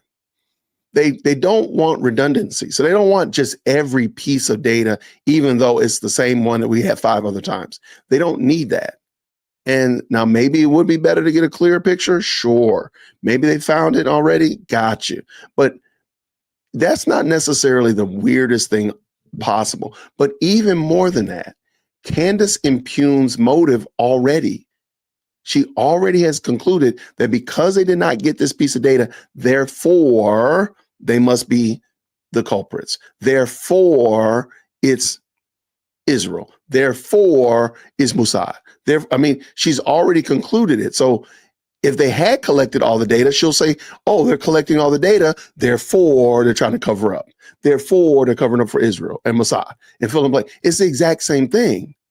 Like, because she has Israel derangement syndrome. Candaspiracy is given to conspiracies. I did a video several months back about, I called it a Christless conservatism. And Candace has it in spades, because I don't believe Candace is a Christian. My name is Jason. Catch me outside. DearWokeC@gmail.com if you want to email me something different. Because I still have her testimony, by the way. Somebody just asked me not to do it yet. But I have her testimony of how she converted. And yeah, it's interesting. So I'm not saying that because I just don't like Candace Owens. I'm saying it because it's true. Back to my point. She is given to conspiracy. She already likes gossip. Because really what conspiracies are is really just gossip. It's just a high tier form of gossip. That's all it is. And she likes gossip. She likes hearing gossip. She likes giving gossip. She likes when you take her gossip and spread it elsewhere, and she hears it later on, like, oh, wow, it's gotten even better. She likes gossip. That's what conspiracies really are. When you really carry it out, it's just a form of gossiping. That's all it is. You don't have facts. You're just making stuff up. You're filling in the blanks. You're filling in whole pages. You're filling in whole books, for crying out loud. That's all it is. And that's all she's doing. And if you are Candaspiracy, one of the candies, stop it. You stop it. This woman has now besmirched TPUSA, key members and staff members of TPUSA. In a moment, I will not be surprised if next week she says that Erica Kirk is a kingpin that wanted to delete her husband. I won't be surprised. I'll be sad that she says it, but I won't be surprised because I'm really expecting it. I don't know if Vegas got a bet on it, but I would probably put some money on that. Probably by next week. That's what's going to end up happening. And she's besmirching that, and she's making mockery of a ministry that was extremely effective. But now people are going to be looking at him side eye as they're trying to get donors and they're receiving donations and support. Now they're like, well, you don't want to kill your leader. You don't want to kill Charlie. Did you kill him? Did you know about it? That's what's going to happen, all because of Candace's lies and gossip. Okay, let me get done. I'm not even close to done. Wait, mercy. Explain to me, make it make sense for me. Maybe in the fog and the chaos, sure. But at no point did they go, hey, I see this really grainy image that's gone viral on Twitter. Maybe I should reach out to the person that made it go viral and see if I can track down that person so I can get clear data, meaning the metadata that exists, which will tell you the exact second that the person was running to make sure it lines up with my federal timeline that I must be creating. If little old Candace is doing it, then I'm sure the feds at the top are definitely creating a second-by-second timeline just like I am. But no, they never reached out to him. Now I'll tell you what else I discovered, because a lot is going on. And I'm going to go, you know what? I'm going big tonight. I'm going big. I don't think she even met this person. I'm going to go on a limb. I just don't believe her. I don't believe anything that Candace Owens says anymore. I don't believe a thing. Nope. She's going to have to show me that she had a conversation with this person. Why is this person not on the channel with you? Why do you not have these people anything? You just talk to them. It's a trust me, bro. And again, I don't believe you. I don't believe she talked to this person. Nope. She got the video and she concocted a story. There. That's my story. Prove me wrong. Show me the receipts, Candace, that you actually talked to this person. Who is it? Male, female, a senior, junior? Is he a student? Is he a professor? Who is it? Is it a guy? Is it a girl? Is he black? Is he white? Is he Hispanic? Asian? What is he? Who is he? What is he wearing? Jeans, t-shirt, polo, rugby? You got to prove it. Is he a Nike person? Is he pro? Is he the brand with 3 stripes? What is he? I don't believe that you talked to this person, Candace. You're not being honest. And you know how I feel about that, Candace. When you tell me those things that are not true, Candace, you know how I feel. But I don't like little lies. When there is one lie, there's 20. I think we're past 20 at this point now. I have not been keeping score. I apologize. But I think we're well over 20 of you saying things to Candace. I just don't believe are true. And we similarly, by the way, reached out to the person who shot the footage and said somebody is on the roof. We spoke about that earlier this week. He told us the exact same thing. He says he walked in and gave the footage to the Orem Police Department. Okay. Nobody, and they said, we were overwhelmed on that day one, which makes sense. Everybody contacting, calling, someone says, I have this. So it makes sense that he would be on the offense and getting them the footage. But the feds never reached out to him until the 15th. After Governor Cox said the investigation was over and they had the guy, the feds reached out to him and said, hey, you're the one who shot that footage. Yeah. Did you make a police report? He said, yeah, I did. And, oh, really? We didn't know that. What do you mean you didn't know that? That this is the first time the federal government on the 15th decided to reach out to the other person who saw the person climbing the roof? I saw the person getting into the shooting position. You never reached out to him until September 15th? Yeah, my friends, that looks to me like a cover-up. Not like you're trying to get to the bottom of something. Not with the amount of money that the feds have. You can't tell me that they did not reach out to these two individuals. It makes entirely no sense. There's another piece of this that is getting quite interesting. And I will say that this next piece that I have is in large part thanks to a multitude of leaks that are coming out of Turning Point USA. Now, right away, you might ask, why is that happening? Well, I can tell you in my experience, political organizations sometimes don't recognize that they are not like corporate organizations. And what I mean by that is not whether or not the organization is a corporate, but rather sometimes they get the wrong idea that they can sort of do things that people can do on Wall Street, right? Like if a CEO steps down from Wendy's, you can just replace that person as another CEO and nobody cares. If you're buying chicken nuggets from Wendy's, you don't really care who the CEO is. Doesn't really work like that with political organizations, right? When it comes to politics, people get behind someone because they believe in that individual's ideas, right? You can't just play a swapsy all the time or think it's just going to go on and you're still going to have that same energy behind you. And so obviously this is a terrible situation and Charlie is gone. But with people not getting answers, right? With people that are working at Turning Point USA not feeling like, okay, are we as an organization fighting? Are we going to speak about the things that Charlie cared about? Are we going to call out the things that we feel are wrong here? They're not wanting to get behind that. They feel that the organization is now being motivated just by money. And how do you know that? Again, I understand she said leaks. At this point in the game, Candace, you just have to say names. The names must be named. Who said this? Who is saying what you're saying? And if they're bold enough to say it, then they need to come up and be straightforward. Otherwise, don't say it, because nobody knows where you got this information from. You're saying that the organization 2 weeks after Charlie Kirk's passing, not a whole month, not half a year, not a whole year, 2 weeks, barely a solid 15 days. You think that the whole organization is going after money now? Per your source. Man, what's your source? And again, if you are a Candy and you're given to these kind of conspiracies, which are just grown up gossip, let's just be honest, then you need to ask Candaspiracy, where is she getting this information from? We're not going to believe it. Don't come to us and tell us you have a source. There's somebody leaked this. You found it on the dark web. No, we need to see the evidence. It's funny. And I know people, feel like I'm just being mean to Candace, and that's fine. I'll accept that. I'll take those charges because she's just being disingenuous.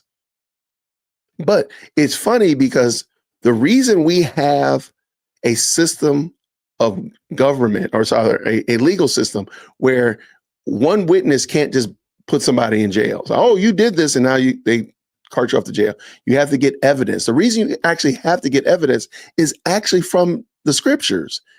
It teaches us that you can't just take the word of one person. You have to have at least 2 or maybe 3 witnesses in order to confirm a fact. So that's why we have evidence. So you can have a witness, but then you go get their cell phone data. You have a witness, but then you look at their geo-tracking or look at their social media or find somebody else to corroborate it. Why is Candace the only witness? Candace is her own witness. This wouldn't work in a legal form. If she was on a stand and said, trust me, bro, they would throw her out.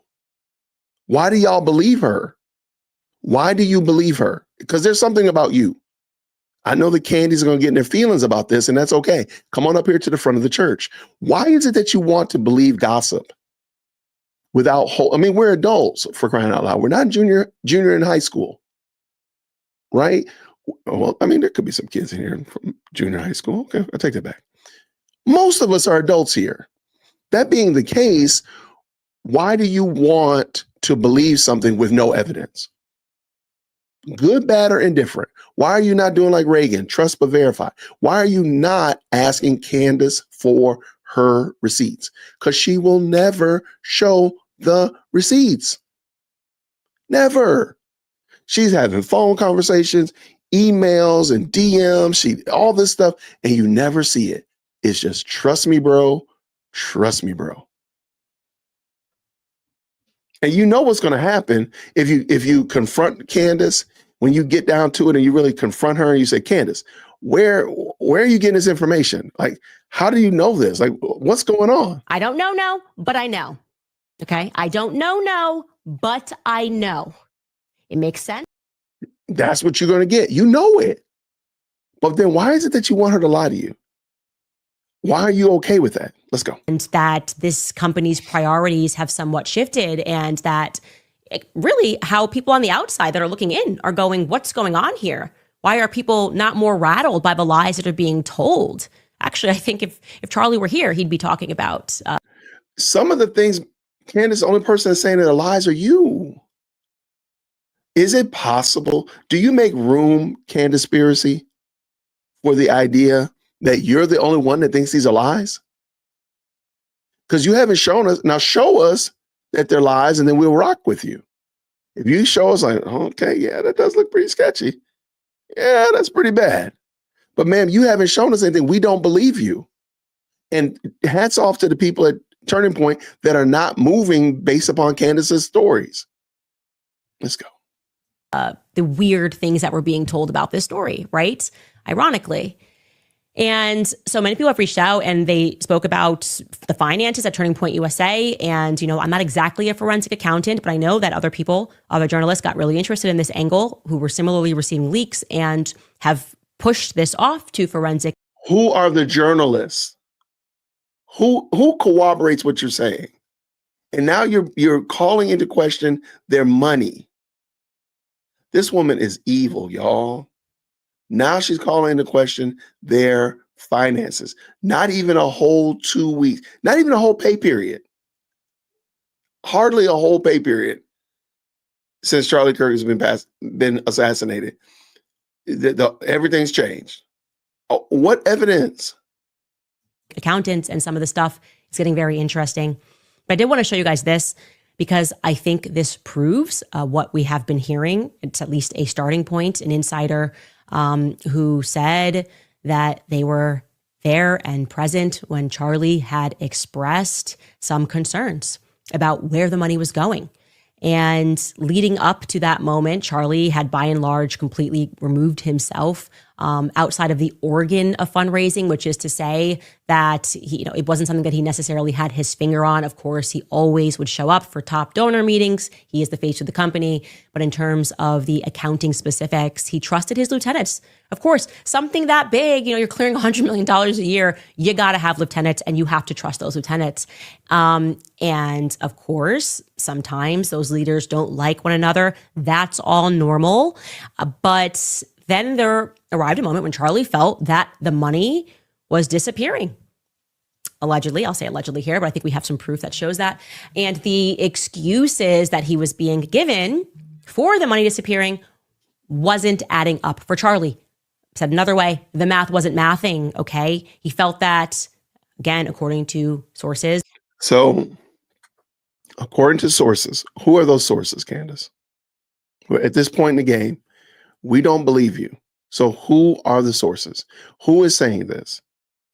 And if they're whistleblowers, they're protected under whistleblower laws.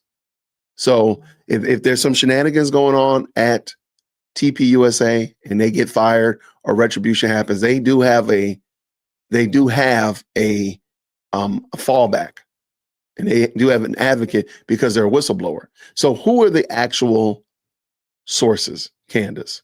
Because she's saying stuff like money went missing. So now we got embezzlement, we got donor fraud, probably wire fraud, all kinds of shenanigans that she's just throwing out there. No evidence whatsoever, just a big, huge, gigantic, trust me, bro.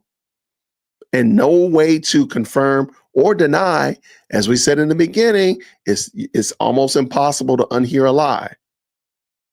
Let her finish, Jason.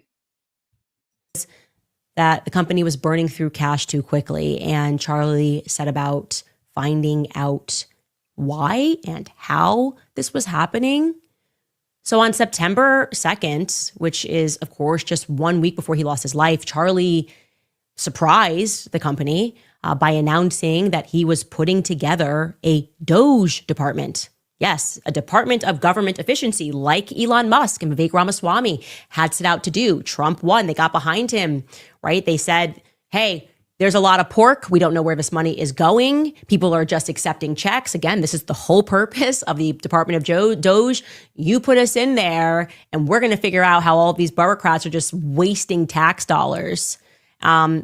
Really kind of a nice way of saying we're going to conduct an audit of the government, right? That's the only way to look at what Doge was. It's an audit, and then you cut the fat and you see where the money's actually going.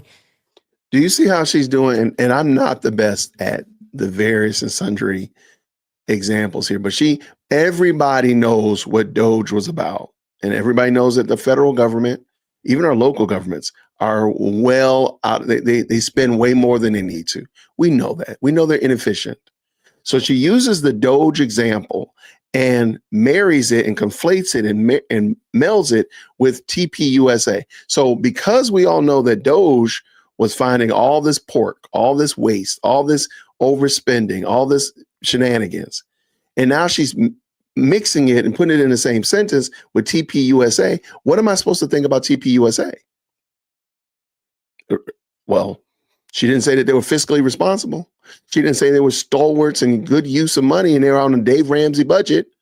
No, she's using Doge, and everybody knows what Doge and Elon Musk were about when they were doing that.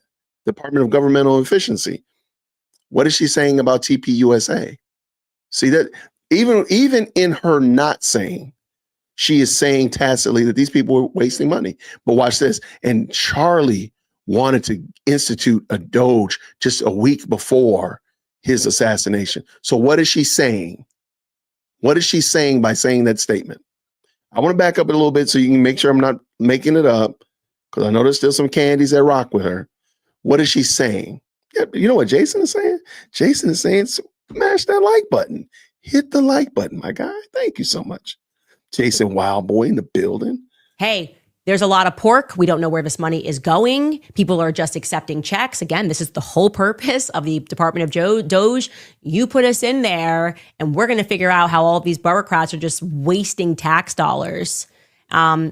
Really kind of a nice way of saying we're going to conduct an audit of the government, right? That's the only way to look at what Doge was. It's an audit, and then you cut the fat and you see where the money's actually going.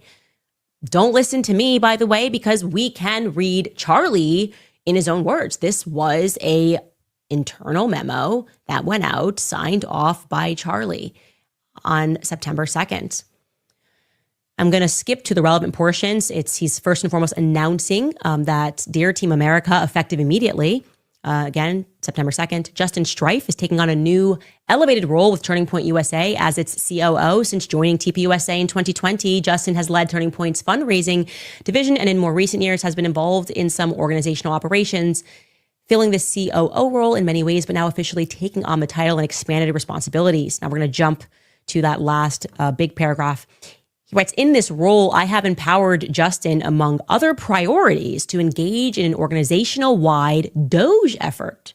Justin will be assembling a small team to assist in this effort, which is focused on Turning Point USA, 1, becoming more efficient, 2, becoming more cost-effective, 3, unifying organizational success around company-wide metrics and goals, and 4, reshaping company culture. I expect many positive changes to come from this forthcoming initiative and Justin's expanded role. Please join me in congratulating Justin on this new role with the organization. So I felt that with all of the rumors that I'm hearing, to see that Charlie was essentially putting together a small team to begin looking at money and ways to be more quote unquote efficient, it's looking like that's relevant, that all of these tips that we are receiving from insiders is accurate. And what we're understanding is that there were a lot of contractors. I'm not trying to be just contrary for contrary's sake. By the way, I'm looking for that letter. I'm not trying to be contrary for contrary's sake. Does that sound like the house is on fire though? I'm not trying to be funny. What she read, does that sound like the house is on fire and we gotta we're in bad shape? And I really want to read the whole thing. And because I don't think it's not telling me they are saying that they need to be good stewards, which is fine. I think that's good. And he brought in the memo, Charlie brings in Doge. So shout out to Charlie, of course. So yeah, but does that sound like the house is on fire? Like it's like we got to get this fixed because we're in bad shape? Or does it sound more like, hey, we're just trying to be good stewards? I'm trying to find this letter and I don't see it. I'm sure somebody's gonna put it in the chat when they find it. Real quick, is this it? Nobody has it. That is very interesting. I think that's adorable. But does that read to y'all? And maybe I'm wrong. Let me know. Shout out in the chat. No, it does. It doesn't sound like it's the world is on fire, and that it just seems like they're trying to do. Hey, we need to be better stewards of our money, better steward of the money that people are giving us. To me, that makes sense. That doesn't sound like a house is on fire type of scenario. I'm looking for that letter. I'll back up just a little smidgen. Hopefully I can catch it. Let's make it bigger screen. How about that, Jason? Off by Charlie on September 2nd. I'm going to skip to the relevant portions. He's first and foremost announcing that Dear Team America, effective immediately. Again, September 2nd, Justin Strife is taking. Hold on, let me take a screenshot of that.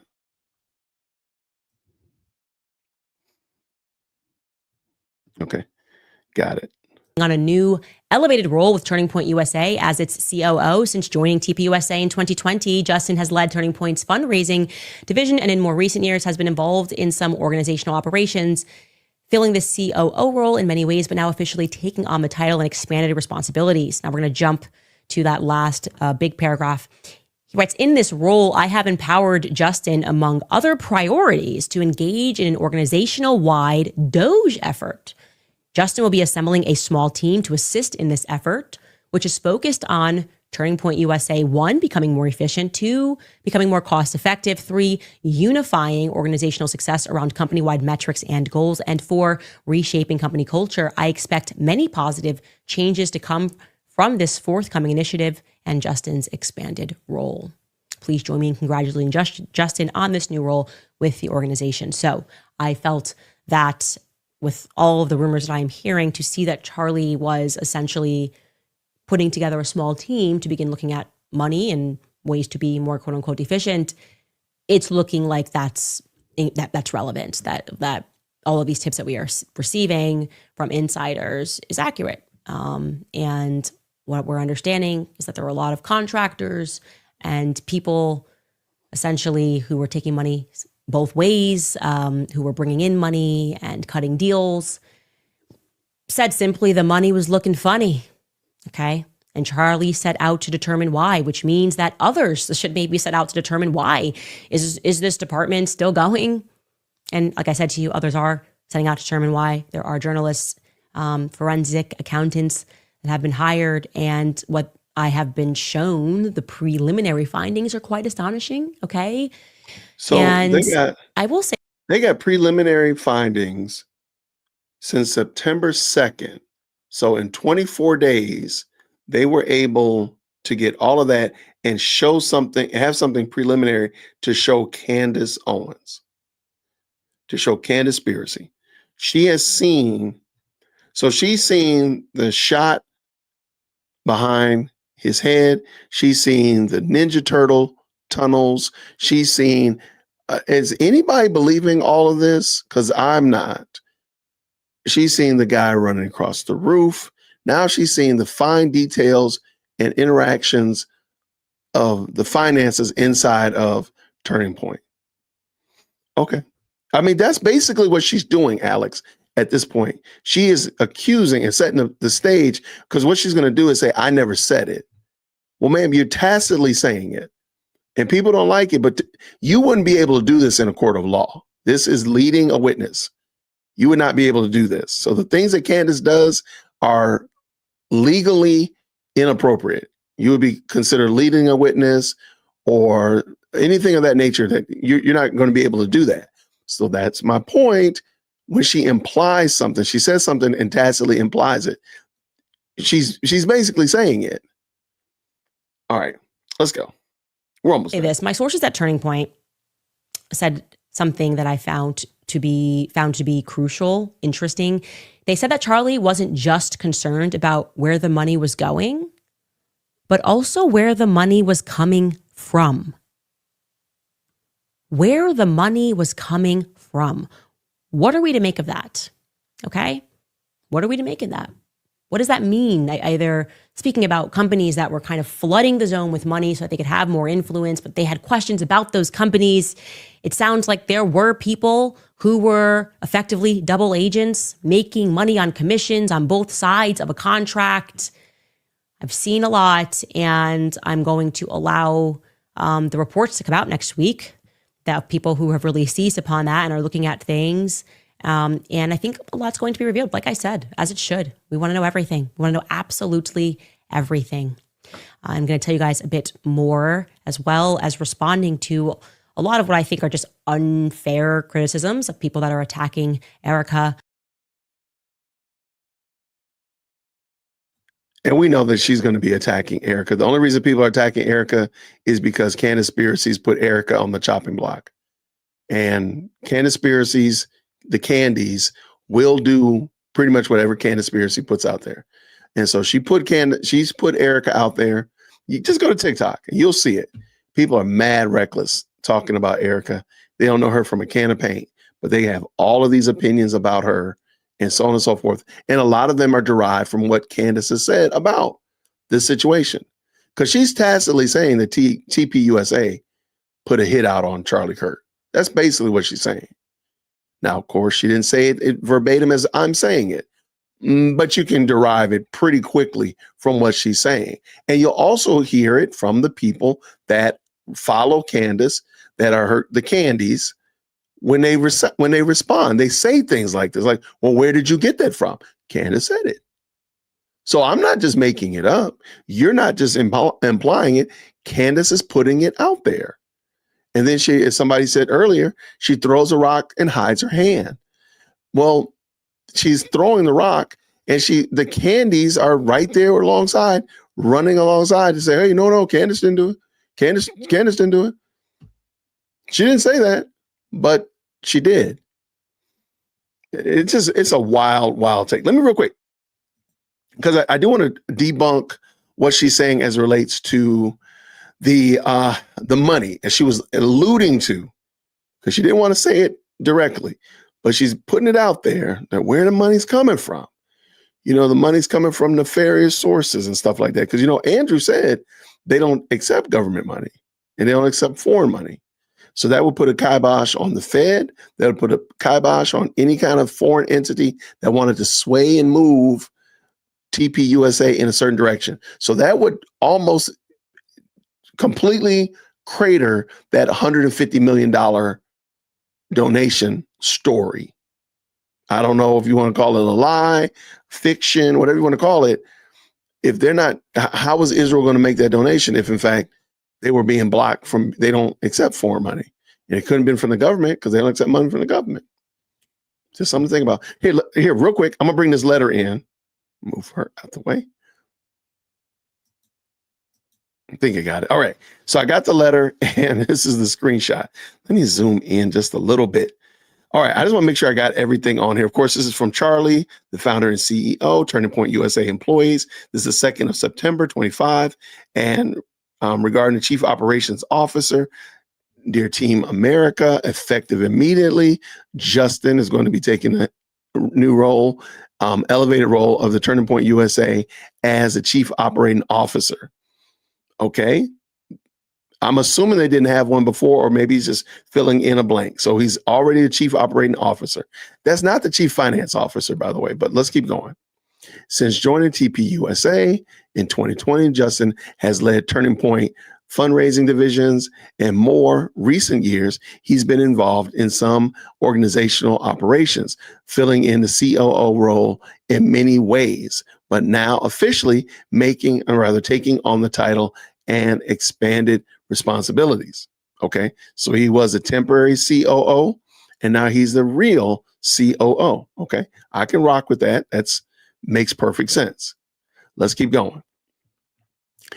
In the COO role, Justin will directly oversee developmental events, finance, TPUSA faith, media marketing and productions, asset management, distribution, Turning Point education, Blexic, HR, and legal. Justin will also closely coordinate with Andrew Cipher on national field programs. Okay, on the national field program. Okay, so he's got a lot to do, the chief operation officer. Okay, in this role, I've empowered Justin, among other priorities, to engage in organizational-wide Doge effort. Justin will be assembling a small team to assist in the effort, which will focus on Turning Point USA 1 becoming more efficient. Well, who doesn't want to become more efficient? I don't see anything wrong with that. Becoming more cost effective. I don't see anything wrong with that. We don't want to spend a lot of money and waste a lot of money. That makes sense. Unify organizational success around company-wide metrics and goals, and reshaping the company. It's caught up in that caught right there. Reshaping the company. Let me see if I can make that a little bit bigger. Okay, there we go. Company culture. I expect many positive changes to come from the forthcoming initiative and Justin's expanded role. Why does she see anything bad here? I don't see anything here that would make me think that Turning Point, that the house was on fire. I don't see anything here. Am I missing something? If you are in corporate America or whatever like that, jump into the chat and let me know. Am I missing something? That just sounds like Justin's gonna be over of course, the role of COO and making sure we're efficient. Like, why would you not want to be efficient? Right. I don't know, who is she investigating? That's a beautiful question. Let me keep going. Finish this up. Please join me in congratulating Justin on this new role, blah, blah, blah. As always, thank you for everything, each of you. Yep. Okay. So that's the end of it. What's bad about this? What is bad about this? This makes no sense at all. But see, the Candaspiracy people, they are going to glom onto this and say, because she's chummed the water. She's muddied the water that there's got to be something wrong. They got to be doing this because Charlie's concerned about where the money's going. And she's already kind of tacitly said, hey, there's rats in there, and they sacrificed Charlie because he was asking where the money's going. And so they put a hit out on him.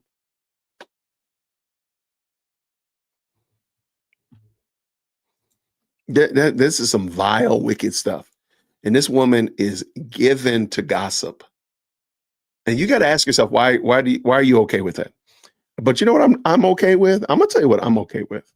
I am okay. I'm perfectly okay with shouting out Crime, Crochet, and Coffee. Just found you yesterday. Been binging all day. $2. Super. Thank you so very much. And welcome to the team. I appreciate you. And she's a member. Shout out to my good friend, Amethyst Angel. Y'all, by the way, if you like the term Candaspiracy, if you think, man, Jason, you be coming up with some great names. If you feel that way, let me tell you something. Amethyst Angel is the one that came up with that. And I told her, I said, I am going to use that and I'm going to run with it. So Amethyst Angel is the one that came up with Candaspiracy. And she says this, I'm telling you, they are her own witness. She's forever her own witness. And notice when she has evidence, she'll show it. She'll show evidence, like, for example, the internal memo from inside Turning Point USA. She showed that. But why doesn't she show other things? That's my question. Thank you so much, Amethyst Angel, for that very kind $2 super for sure. Thank you so much. Clear this out real quick. All right. Somebody said, Jason, you need to do a project with Mir K. I think you all should work together. You know what? I would be fine with that. I like Mira. I think she's adorable. I like her. So shout out to Mira. I meant adorable in the fact that I think she does great work, and I like her as a content creator. My wife is in the kitchen. So I'm not surfing, not shopping. I ain't out here shopping. But wait. I gotta hold on. John Henry. Shout out to John Henry. And shout out to Nacho Cuddle. Has become a new member. Shout out to you, sir. Welcome to the team.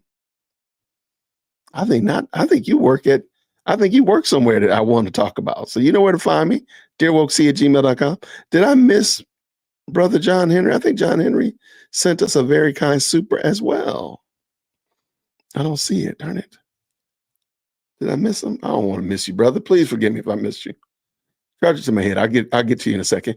But Mira is a fantastic content creator. And I figured we would go ahead and give her a little bit of shine tonight as well. Let's get this out the way. Let's give Mira a little bit of shine. She looks at these lies as well. And I thought she did a great job. So let's give her a little bit. And I'm going to get ready to bug out of here. By the way, if you have not already, can you hit that like button? Did I earn it? Did I earn it at least a little bit? Trust me, bro. Come on. The trust me, bro was kind of funny though, right? And look, I'll even give you this. If you hit the like button, I'll give you this. But I don't like little lies. When there is one lie, there's 20. Come on. Help me out. Give me a like. I'm begging. This is my begging segment. If I need to play the little violin music or what about this? I don't know, but I know. Okay? I don't know, but I know. It makes sense. Come on, help your brother out. All right, let's get this in here. Here we go. Here's Mir K, by the way, and I'll make sure I leave the link. If the moderators could put Mir K's link in the chat, y'all go check out what she's doing. She calls out Candace wholesale, and she's actually, please forgive me, an Israeli woman that lives in Israel. So shout out to her for that automatically. She gets kudos from me because she's in the belly. She's in it. She's in the fray. She knows what she's talking about. So let's go. Shout out to Mir K. Charlie was definitely on the brink of changing some of his perspectives. And I can tell you factually, Charlie was praying the rosary. Charlie was going to mass, speaking about Mary. And typically when those steps start taking place, you stop referring to yourself, as I did, as a Judeo-Christian. I need to stop watching Candace Owens for my own sanity, and because my husband came up to me yesterday and said, Mira, if I listen to her voice for another second, I'm actually going to lose my mind. And he is correct. We are all going to lose our mind if we spend any more time on Candace. But finally yesterday, some of the things that she has been claiming were put to rest. Okay, but first, like, comment, subscribe, do the thing that you need to do. You already know the drill. We need to grow this channel as quickly as we can and get the truth and honesty and radical rational commentary out there. So thank you in advance for all of that. And let's dive into what happened yesterday. Okay, so we've got Candace going off. And we'll say this a million times, I'm very impressed by her ability to analyze different content and see what's going on and try and figure out why Charlie was killed or whatever is going on over there. I am not particularly impressed by the fact that she constantly has made this about Israel and the Jews, etc. And she seems to be a little bit pattering and pulling off from this, just a little bit. I think the memorial really got to her. Like, I get it. It just kind of got to her that everybody who ever knew Charlie was invited and she was not allowed to go. And she can claim whatever she wants. She can tweet that she had the most perfect day. No, she wasn't invited. She wasn't supposed to be there. And she's been publicly embarrassed and shamed into some sort of silence. Now, again, her videos are getting millions and millions and millions and millions of views, but she's starting to move, I think, we'll see, a little bit more into the direction of, okay, I'm not going to claim to be his best friend. We're just going to try and solve this murder because it's really, really interesting. And you know what? Go ahead. However, I want to just add that you've noticed that, like, her constant all roads lead to Israel has kind of tampered down a lot. All of that rhetoric is kind of tampered down this week, and now it's kind of like anybody could do it. I mean, literally, she's impugning TPUSA for it. So it is interesting. And somebody just said this. Thank you so much, Joy. Jay, please forgive me. It says she is now saying that TP didn't do it. Like she's saying that Tyler, is she saying that Turning Point didn't do it? Or is she saying that Tyler Robinson didn't do it? Because I think she's insinuating Tyler Robinson. But if you're saying, Jay Keller, that Turning Point didn't do it, I have a question for you then. Who put that out there in the first place? Who was saying that before? It wasn't us. Yeah. Some of the things that she's been saying have caused a lot of intrigue, and there's been a huge amount of conversation. Did Bibi Netanyahu offer $150 to Turning Point USA, to Charlie Kirk, to try and keep him in Israel's pocket? And other things like, was he turning into Catholicism? Was he becoming a Catholic? And did he really start to hate on Israel? And what was going on? And blah, blah, blah, blah. Was he friends with Candace? And all of these things have created a huge amount of conspiracy theories and tons of rhetoric and conversation, especially after Tucker Carlson's revolting speech in which he directly insinuated that it was the Jews who killed him. Okay. And so yesterday, finally, Alex Clark, who is this wonderful commentator for Turning Point USA, she has this big show. She's really a big proponent of MAHA, Make America Healthy Again. I mean, you all know about the Tylenol controversy. We'll talk about that soon. So she is this wonderful podcaster, and she invited none other than Charlie Kirk's executive producer to come and talk. Now, this is the guy who is, or executive director, I'm not sure. This is the guy who's number one to Charlie, like with him all the time, does his show, does his content, etc. And he has the entire inside scoop. Let's watch what they have to say, because once you watch this video, you'll finally be able to do what I did, which is say, okay, I knew this to be true. I knew that she was making all this up, but I just didn't have the actual concrete evidence. And now finally we do. We have it. Somebody has said it out loud, and we can all breathe again and just move on with our lives, knowing that Charlie actually was proudly pro-Israel, wasn't taking money to change the organization into something terrible, and all can be well again in the world. You were the closest to him. You knew him the best. I'm just so sick of some of the misconceptions and things that people are saying online. And I just was like, you're the person to just, like, let's get the truth out there. Charlie was definitely on the brink of changing some of his perspectives. And I can tell you factually, Charlie was praying the rosary. Charlie was going to mass. He was speaking about Mary. And typically when those steps start taking place, you stop referring to yourself, as I did, as a Judeo-Christian. She's posted a photo of her and Charlie and the kids in mass before, and somebody in the comment section said, "Oh, are you guys converting?" And she said, "No, we just like attending sometimes." So she herself had said no. Yeah. Was he becoming Catholic? No, but he really loved Catholic mass. He had some really big theological hangups with that. You can go check the videos out, him debating with Michael Knowles, in good fun. I mean, they were dear friends, but they loved kind of debating the whole Protestant versus Catholic thing. The truth is that Charlie... Okay, so myth number one, that he was about to convert. Why were people saying this? Well, because there had been pictures, people had spied them at Catholic Church. And here's his friend saying very simply, very easily, Charlie loved it. And why did he love it? He expands in the podcast, which I obviously watched. He says, Charlie really liked these big old buildings and this deep feeling of connection to spirituality. And the Catholics do that best, because apparently that's the type of churches that they have. And it's much better than other types of churches. Okay, that was what this guy was claiming. I don't know anything about different types of churches. Is it okay? I do not like church hopping. I don't visit churches often, but I will. If a friend of mine invites me, I will go. I have a church home that I attend, and I'm perfectly fine going there. I don't like missing church on Sundays. It bothers me. But I totally understand people, because I have people that come to my church that are visiting. They have no intention of leaving their church. They just want to go somewhere different. And they say, hey, I want to come by and check out what y'all doing over there. And that's it. It's perfectly fine. I wouldn't go to a Catholic church. I wouldn't find value in it, but I can understand that somebody would do that.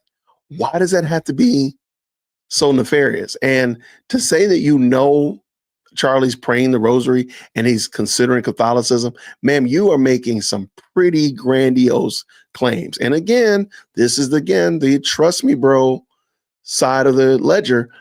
Where's your evidence, Candace, that was true? Where's your evidence? Just saying that you saw somebody in a church, saw somebody in Catholic mass, I'm sorry, that is not evidence. That just says they went to Catholic Mass. They were at the church. That's it. I've had people who are not Christian come to church with me, and they're still atheists. They're still doing what non-Christians do, but they will come. They've come to church. So if I snapped a picture or pull back the live stream and find a picture of them, am I to assume that they're converting or something? No, they're still lost in their sins at the moment. But Candace is just she's so gross with this. But okay, get back to Mir, Jason. In America, but that's what the guy was saying. He really liked going to these big, intense spiritual events with the Catholics, but he wasn't turning. Myth number 1, busted, boom, kaboom. Let's move on. He was under immense pressure, and he was facing financial threats over his shifting stance on Israel, over who he was hosting. Because Turning Point was built by Zionist money. Turning Point was built by the Israeli donors. Charlie was a friend of the Jewish people and a friend of Israel. Did he have opinions about the prosecution of the war? He thought their PR was abysmal, thought they were doing more harm than good in many ways for their own cause. So all of those things were true. And he was upset that he couldn't express those things freely without all of this pressure coming down on the organization. But, with Tucker, for example, we took some pushback. We lost some donors. And what's interesting is it wasn't necessarily Jewish donors, although that's a misconception about Turning Point's funding base, by the way, is, it's not a whole lot of Jewish donors. It's just not. There was always, I saw the comments online like, oh, the Jewish shekels or something like, it's all this gross stuff. It just wasn't true. And it isn't true. Netanyahu. Okay. I don't know if this is going to show up on this next list, but that's really important. Turning Point's donors aren't mainly Jewish, okay? Which means that if people aren't happy with him, it's actually the Christian donors to Turning Point saying, we don't like this insane ideology. That's an important thing. That's a very, very significant thing. And by the way, I'm going to agree with Charlie on this point. It is not cool that that people are so afraid to speak out against governments and the way things are done. In Israel, it's actually the opposite. If you speak for Netanyahu, you get nervous, you get anxious because you'll be attacked by the left-wing media. But everybody should be allowed to speak out against their governments and say if they don't like things. And by the way, I think that the Jewish people have a serious issue when it comes to how we handle dealing with anti-Semitism in the PR. Charlie is correct. We had terrible PR. And I think because we had such bad PR, people were really afraid when they saw people saying things that could potentially be misconstrued. And FYI, they were correct. Okay. People were afraid when they saw Charlie Kirk starting to say things that were a little bit not pro-Israel. Why? Well, the second he died, the second he was murdered, all of these clips started resurfacing like crazy. Look, proof that he didn't love Israel, proof that he didn't love Israel. And that's scary when you have somebody who really supports a country and they start saying things that don't sound so supportive. That's a problem. But he was calling out mainly left-wing Jews who were doing damage to Israel, which I happen to agree with him. And also the fact that he was being bullied and feeling like he wasn't actually supportive of Israel because he wasn't happy with some of the things going on. Totally, totally fair and legit. So we've got 2 big misconceptions here. Number 1, the fact that he was being funded by the Jews and that funding was being pulled. The guy's like, not Jewish funding, non-Jewish funding, totally different. And number 2, the fact that he had some issues with the government, but that doesn't mean that he was turning on Israel. Important. Offered Turning Point $150 million. Ooh. For one purpose and one purpose only, to shill for Israel harder. What? Now, I will say Nick Fuentes is famous for being really just straight and narrow and honest. Okay. But this is a big thing we've been seeing. $150 million was offered by Netanyahu directly at this whole big Ackman conference. And let's hear what he has to say. Is Charlie offered $150 million from Israel? As far as I know, no. I had never heard anything like that. Everyone I've asked has said the same thing. And by the way, just for what it's worth, it doesn't matter the amount that would have been coming down. We would have said no. And there's evidence that is true. Turning Point Charlie would not accept foreign money. Exactly. We only took American money. He takes down. Okay. And I'm going to stop real quick because we are going to come back to funding in a moment. I just want you to put a little asterisk by that, put a pin in the funding part, because I really want you to pay attention when we come back to it. Other instances where funding options became available and they turned it down. So why would they accept it now? Should be the question that the Candies should ask Candaspiracy. Let's go. Now, what he goes on to say and continue, and it's a shame they didn't put this into this part, which is he says, not only did they not receive foreign money, they wouldn't take government money. During COVID, Turning Point, Charlie was so staunch on his own wanting to not be controlled by any sort of government or any sort of other entity outside of his own beliefs that during COVID, when they were like falling apart, they wouldn't take government stipends. They refused to take it. And they took it at a hit. And he talks about that. They never take foreign money. That was just a policy. And this is going to be very easy to corroborate. Very, very easy to corroborate, because look at their funding reports. None of them say foreign money. And that was clever on Charlie's behalf. He didn't want to be pushed into international agendas, but also didn't want to be pushed into government agendas. So they didn't take government money. And this is what maddens me about this the most, is that one of the most beautiful things about Charlie's personality was totally under attack. Like the fact that he had such integrity and he refused to take money from anywhere, that was completely misconstrued by a lie that said, oh, he was taking hundreds of dollars, thousands of millions of dollars. Like that bothers me. It bothers me that the fact that he was so devout to his own belief system, that he didn't take any funding to his own detriment, was completely missed from the conversation because of a lie. Not fair. And let me also just add to that. Shout out to Mira. And if the moderators can drop Mira's link down in the chat, I really would appreciate it. Also, keep in mind, this is another attack. Where does it come from? It came from Candace. And she's the one that's pushing that story, ripping at the integrity of her friend. During COVID, they was giving money out left, right, and center. And now you hear all these stories about people with PPP loan fraud and this, that, and the other. And they didn't want that money. They were giving money away. And TPUSA said, no, we don't want that money. And now they look like the smartest people on the block. But Candace is over here impugning their reputation and saying that they were taking money that they weren't. All right, let's go.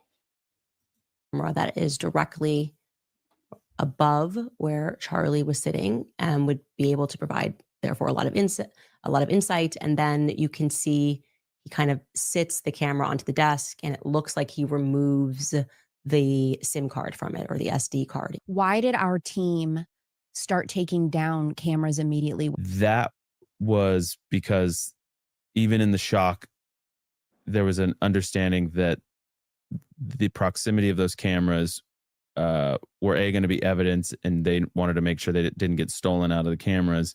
But B, they didn't want anybody to run in. I mean, there was those videos of the kid running and grabbing the hats. Hats, yeah. So there was an understanding. I mean, I talked to the team on that, and they said, because we know people can be evil. So I'm wondering if the federal government has explored the possibility that somebody could have been under Charlie and done that, while everyone's looking around and thinking that a shot went off from here. If that was just maybe like decoy number 2, and actually Charlie was shot from beneath him, maybe everyone's looking up when we should be looking below, right? Does Erica have full confidence that we got the shooter, the right shooter? I think so. And I also think, I think we're waiting to see if there's more details that will follow. Who knew in advance? Who radicalized them? Was there a funding network? All of that stuff, I think, is fair and open-ended questions that we can keep asking, and we should. And so, yeah, I'm very aware that there are other theories of the case. There's a pretty high level of confidence that this is the truth and that they got the guy. And now we need to see how deep the rabbit hole goes. I mean, he did a pretty good job, I have to say that. What a shame. What a shame. I mean, the only thing that we're waiting for now is just Erica to come out. And you know what? She can do so in 10 years for all I care, because she right now should be doing exactly what she's doing, mourning and figuring out Turning Point's future and just trying to navigate this insanity of everything that's going on and not having to deal with crazy allegations from people like Candace and Nick Fuentes. She just shouldn't have to deal with it. But having this guy come and say, okay, everybody, let's calm it down a little bit. There isn't crazy conspiracy theories going on. This is what happened. It's just, for me, a bit of a breath of fresh air, because, again, at the end of the day, you get impacted by the things that you see online. And the constant, look, there's lies, it's going. The confidence in which these people throw this rhetoric at you can make you a little bit shaky. And I'm not going to pretend that I was 100% confident that maybe something had happened. Nothing to do with Israel. I wasn't sure about Israel. I'm sorry. I was 100% sure that Israel was not behind the murder. But maybe Charlie was turning, maybe he was feeling not okay. And I spoke about this, that even if he was turning, it doesn't have anything to do with him being killed by Israel. Not the same thing, no correlation, no affiliation between the two. And Candace is discussing and revolting. And you've seen the extent of the videos that I've done to just disprove everything she says and to show how she manipulates. But it's nice to hear from somebody from the inside just say, guys, come on. It's a relief. It makes me feel much better about myself. I hope it makes you feel a little bit calmer and that we can just say, okay, let's shut the saga down and move on to the other crazy things that are going in the world. Thank you for your attention to this matter. Thank you so much. All right. Shout out to Mira. All right. Forever Blossoming. Shout out to Forever Blossoming. Thank you for the $5 super. Are you saying that Xavier's comments were not about the trip to the Hamptons? And please tell me that's not true.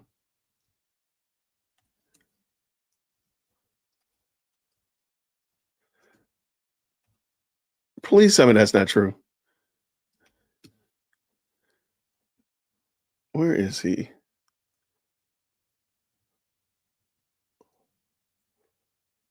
I'm just looking real quick. If I find that, maybe we'll look at that as well. Because if that's what he's saying. Okay, so here it is. This is a short. I want the full video. Okay, I found the short. Okay, come on now. I found the short, but let me find this. If I find that would be very interesting. If he's not talking about the trip to the Hamptons, but rather talking about a trip to Israel, that would be pretty amazing. For some reason or another, I can't open it up. It won't open up. Uh-oh, they're getting me. They're coming after me. All right. I'm still looking here. Shout out to y'all. Thank y'all so much. I appreciate the 483 of y'all. Did y'all all make sure you hit that like button when y'all came in here? I know I'm begging. I know. I don't like when I ask, but I'm just, some reason or another, his YouTube channel is not opening up. That's weird. That is very strange. I'm clicking on the video.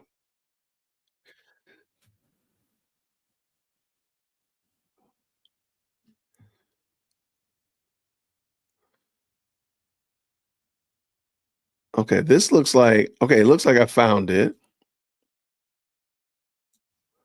All right, let me look real quick.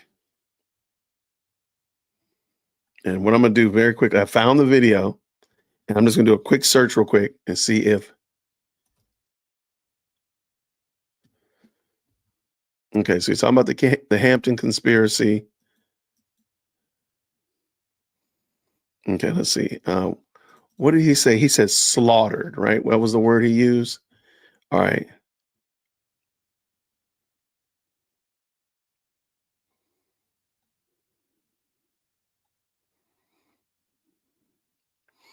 I'm trying to find. Okay, so I found where he talks about being the whole situation of being slaughtered. Here, let me pull this in so y'all can see. So y'all don't wonder what this guy talking about.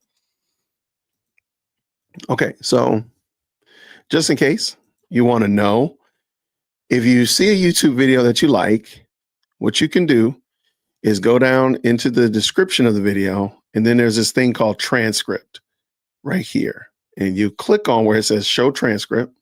Let me just show you real quick where it says show transcript. You just click on it. And what it does is it opens up and gives you all of the speech that was going on in the transcript. So here it is right here. And then just do Control F or whatever that Command F if you're on a Mac, and you can type in whatever you're looking for. So I typed in the word slaughter because that's the word he used in that clip. I'm trying to find out where it is specifically. How do I know what he's talking about? So that's at 41 minutes and 46 seconds is where he used the word slaughter, but I don't know what he's saying and why he was saying it. So I'm trying to go back a little bit. This is toward the end of it. And it says addressing the Hampton secret meeting conspiracy. So it looks like he's talking about, this is in the, let's just list the whole thing.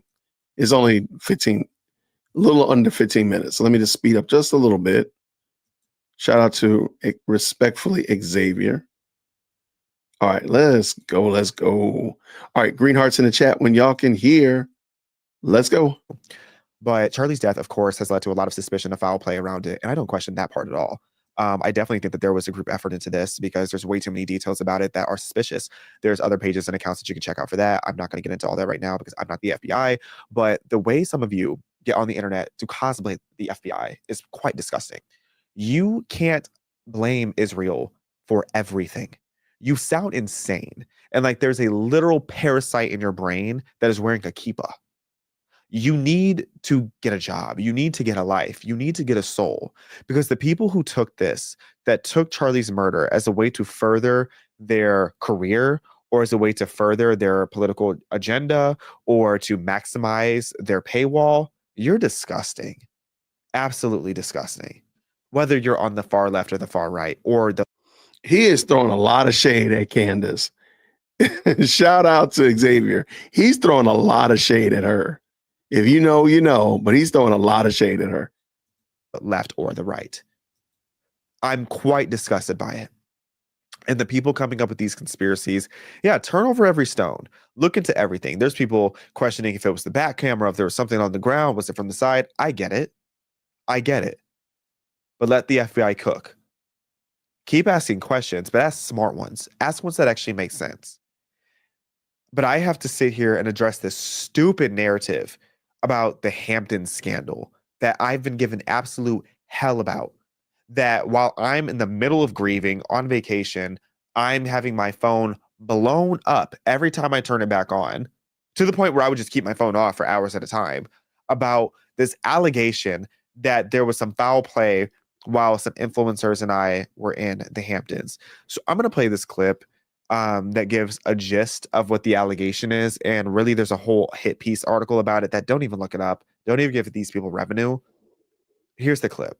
There was this meeting that took place in the Hamptons that allegedly Charlie was threatened. All of these conservative young influencers who basically knew nothing were brought out to the Hamptons to basically hang out and party and feel like they were, in a reality show. And they were told that they were going to talk about Mahmoud Mamdani, who's likely to be the next New York mayor. And then in the middle of the meeting, I was told this by someone who was there, Ackman turns the whole thing into an argument about Israel. And then coming out of this meeting, everybody was offered a free trip to Israel. And Xavier Duso is taken to Gaza, and Duso was paid by the Israeli government to go there and deliver this absurd, flamboyant video mocking people for starving, denying starvation, and claiming that Hamas leaders are eating all the food, so they're going on Ozempic. And that's like what was coming out of this disgusting meeting where Charlie Kirk was being screamed at for trying to take like a mildly principled position. Now, between that and there's other clips from that interview that people are making go viral, and large podcasters are also spreading the narrative that there was some secret dinner meeting and all this crazy stuff. It's actually the most insane thing I've heard in a while. So I went to play it in full once, and now I just want to break down piece by piece. Actually, I'm not even going to break down. I'm just going to tell you how idiotic this entire thing is. First of all, there was no connection between the Hamptons trip and me going to Israel. My trip to Israel, and I'm pretty sure you can go back and I have videos and tweets where I have talked about the fact that I have planned to go to Israel. And in August, when this trip that he's talking about, I had already planned on going to Israel again back in like February or March, because I was going for a wedding. And after I had already committed to going because of the wedding, I was invited to go on a tour, which even before Charlie died, the episode came out after Charlie was murdered. But I filmed it before in my Israel. Did I get paid by Israel? Because that trip just continued. That trip in the Hamptons trip just continued to have all these narratives written about it. But I even said in that video that I pre-recorded that I was already planning on going. and that it was already prearranged months ago, and that the dates for it ended up aligning when I was going to this wedding.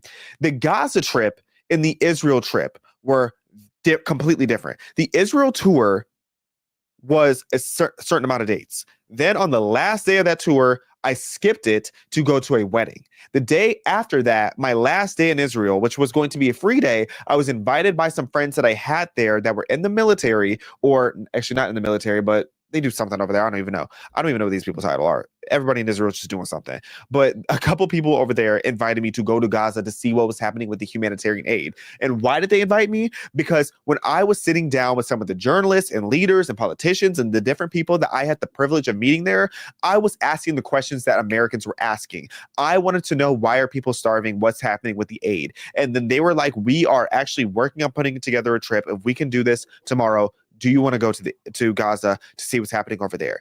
And then this narrative that I was paid to go to, because we're still going to get back to the Hampton trip. Don't get it fooled. The Gaza trip, as I said in the previous video that I did all about the Israel trip, I was not paid to go to Gaza or to Israel. Okay, I'm going to stop because I got this feeling. Looking at this, I have a sneaky suspicion.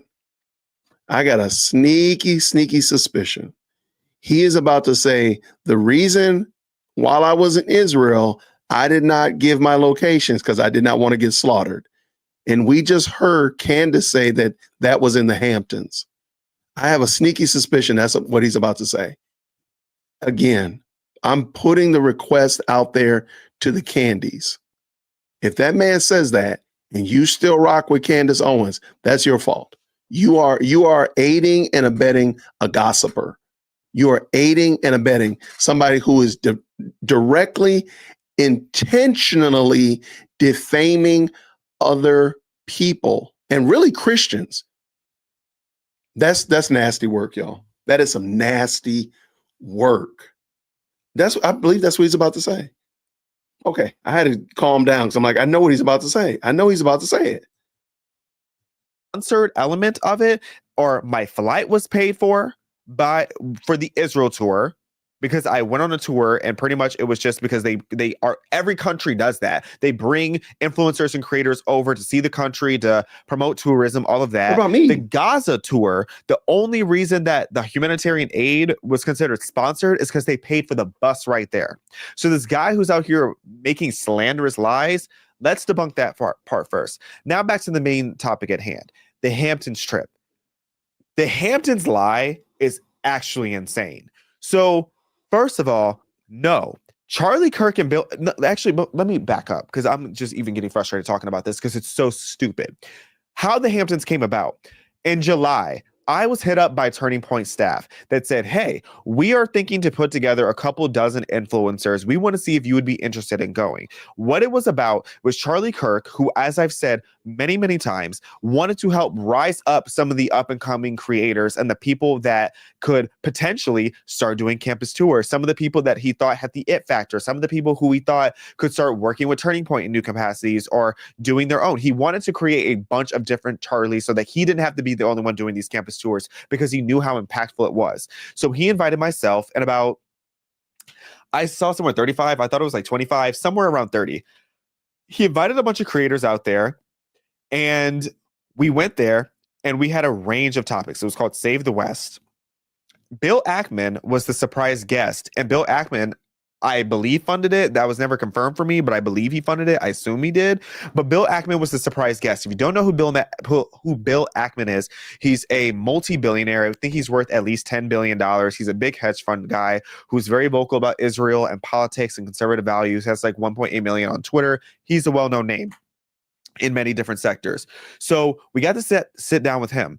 What we were doing there was workshopping our debating skills. We were not there just to talk about Israel. We talked about Israel. We talked about Islam. Yes, we talked a lot about Mamdani. We talked a lot about economy. We talked about dating. We talked about abortion. We talked about marriage. We talked about immigration. We talked about all these different things, and how each of them started was Charlie, who is the pinnacle of the political content creator world, literally arguably the biggest one in the world. If he wasn't before, he is now.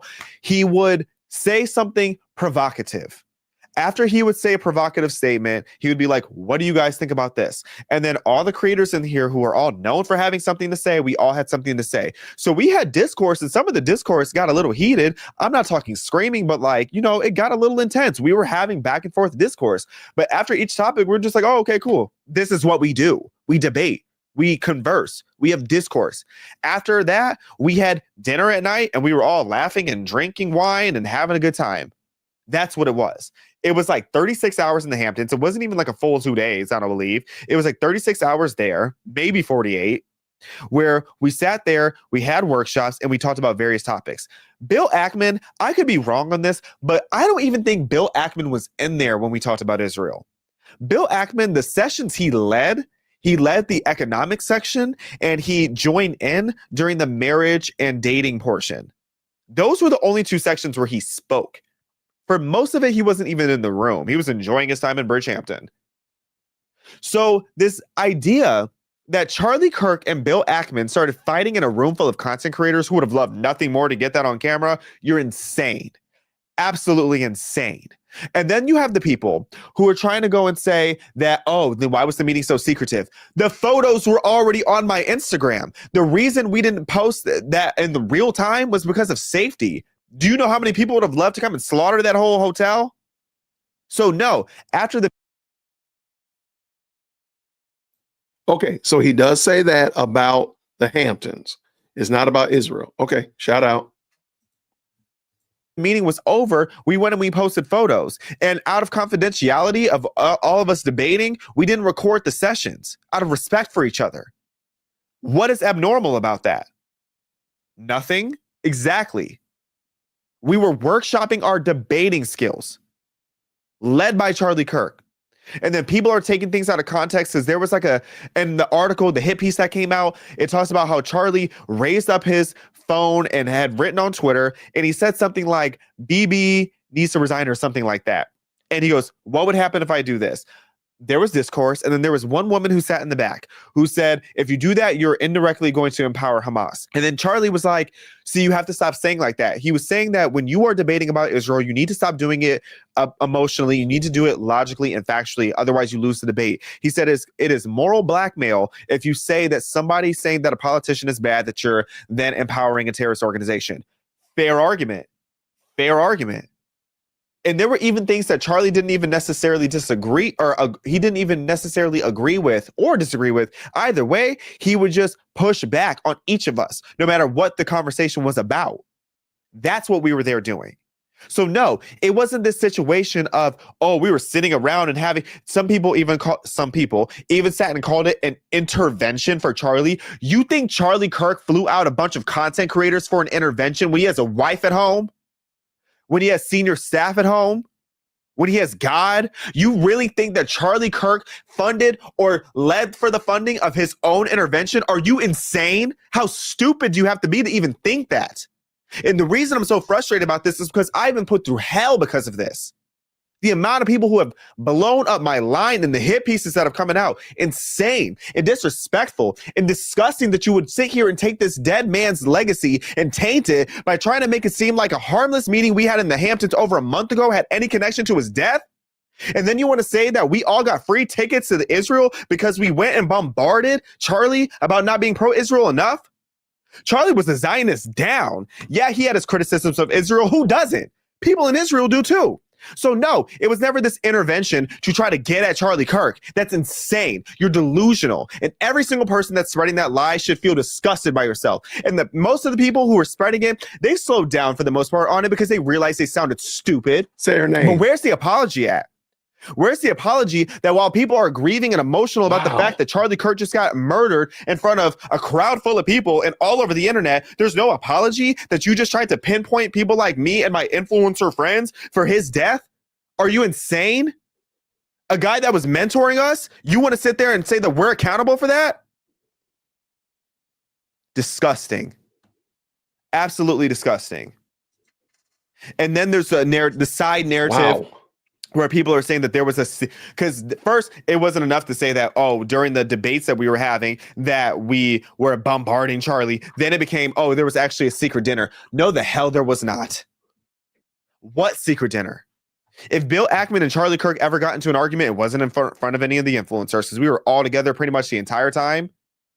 And that never happened. They were in great spirits the entire time. We were chilling, kicking it. Bill Ackman is actually really chilling, really cool, and really normal, which is surprising for somebody of that net worth. Usually they're a little quirky, but we were chilling. Charlie was chilling. Everybody was catching a vibe. That was it. And it was a beautiful experience. It was such a fun time. It's such something that I wish I could just only cherish because it was my last time getting to hang out with Charlie Kirk. And it was such a fun experience. It was beautiful. The photos we took, the vibes we had, everything about it was such a great time. But instead, it has been turned by nutcase conspiracy theorists. You have a far left journalist sitting down with a far right journalist who admits to everybody in his personal circle how much he hates his own life because he knows that his decisions have led him to this audience of ignorant people that believe every lie he spews, and he has to keep being more extreme in order to stay relevant. You have people like that are linking up and getting into cahoots to slander Charlie's legacy and to slander Bill Ackman, who's also grieving. Please. But I digress. There might be some other lies in that, but I don't want to keep going on about that because, ultimately this video is not about debunking every single ignorant narrative that's out there. It's about honoring Charlie Kirk, my friend, my mentor, someone I've looked up to for many years, someone I was having the privilege of getting to know more and more this year. We were actually planning our next meetup that we were going to have later in the year. And sad. It's heartbreaking. It's devastating to see what happened. But the silver lining is that, again, there are so many more people that are going to be outspoken. I've had so many people who are content creators in various other sectors or people who are just like personal friends of mine reach out saying that they want to start being outspoken and building a platform on values and virtues and wanting to get involved in politics and all these different things because of Charlie Kirk. So Charlie, I know that you are proud of your real friends and your family for what they are doing to honor you and that they're leading the mission that you started. We will not let you down because we love you, Charlie. Shout out to Xavier. I don't know his last name. I'm gonna butcher it, so I apologize. He's an influencer. Let me make sure I'm subscribed. All right, let's make sure. Shout out to Xavier. My goodness, in the morning. I need that let him cook meme. I gotta find that let him cook. I have it somewhere, but I don't know where it is. I gotta work on that. Let him cook now. Okay, he was cooking. My gosh, he was cooking. And you know good and well he was referring to Candace. You know it. He was calling her out. He said everything but her name. He was on point. And again, as I said before in my opening, 2 Samuel chapter 4 through chapter 21, just read it tonight on your way to bed. And it's a story, it's a wonderful story of how a lie can ruin a relationship. And we can never unhear lies. And Candace is doing that. She's gossiping. Because she doesn't know this stuff. And she's not showing her proof and evidence. And there's no reason to trust her. There's no reason. You don't have to trust me for crying out loud. If I say something and you're like, Jason, email me and ask me for the evidence, my receipts. If I don't have receipts, then you don't have to listen to me. But same thing with Candace. You have to do the same thing for Candaspiracy. If she doesn't show her receipts, why do you believe her about what happened in the Hamptons? Why are you harassing other influencers because of what Candaspiracy said? She didn't show you any receipts. She just said it. Then when Bill Ackman replies, she says, oh, he's lying. Based upon what? So again, you're not under any responsibility, any pressure to believe Candaspiracy. Start asking her questions. If you're Candy and you've been following after her and you've been hook, line, and sinker, snorting the Candaspiracy copium, stop it. Get some help. But even more than that, start asking some questions. You deserve to ask her questions. I'm for real. You deserve it to ask some questions. And hold her feet to the fire, just like you would hold my feet to the fire if I said that Charlie was trying out for the Atlanta Falcons. You'd be like, man, what the heck are you talking about, man? You'd ask me some questions. You would say, where's your evidence, Jason? What's your proof? I said, no, trust me, bro. He was trying out for the Atlanta Falcons and the Atlanta Hawks simultaneously. You would be like, come on, man, that don't even make sense. And you would say, where's your receipts? Where's your evidence? How do you have proof? What's the evidence of it, Jason? And I'm like, just trust me, bro. You wouldn't trust me. You would say that doesn't even make sense. So then why do you trust Candace? Why do you trust Candaspiracy when she says stuff like Ninja Turtles are coming out of manhole covers, popping people? Why do you trust her? When she says she talks to people and saw the video, but then she didn't see the video and she wants the TPUSA to release the date. Why do you trust her? That's my question. If you're Candy, why do you trust her? Let me know. Maybe I'm missing something. Why do you trust that? And then what is it about you that wants to believe that stuff and spread it?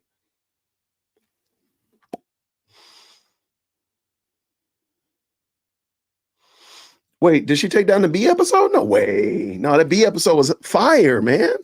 That B episode was hot fire. And she took, I refuse to believe it. No way.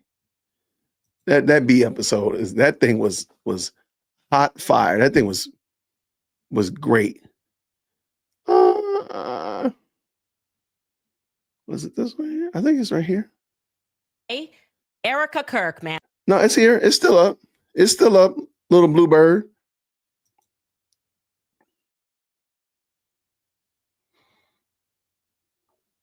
Hold on one second. No way. Hold on. Here, let me bring y'all in. Let me bring you in so y'all can see what I'm looking at. Okay, remember I told you can search.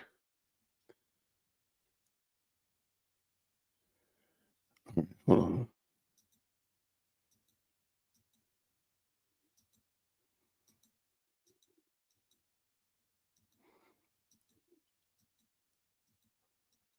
Hold on.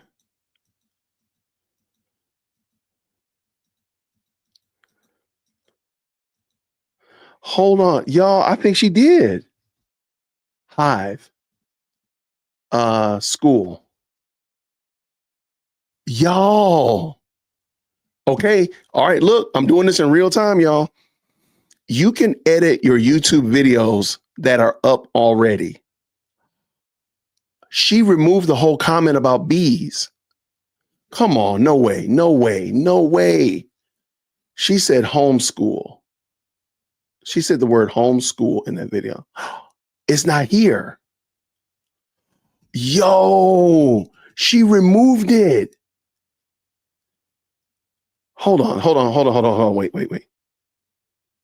Because your boy, when I grab a video, I download it most of the time.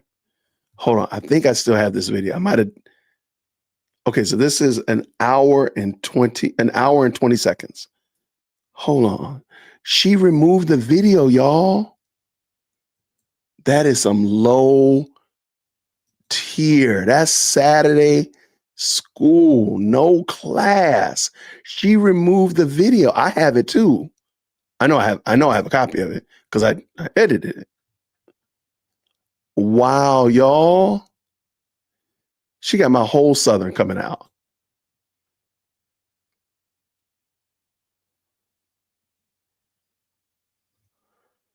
Okay. I might have deleted it. Doggone it.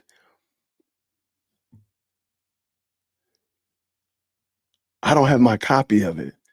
I know my editor does. I'll have to look into it. So she y'all make some noise on her. Make some noise. She removed the video. Shout out to Little Bluebird.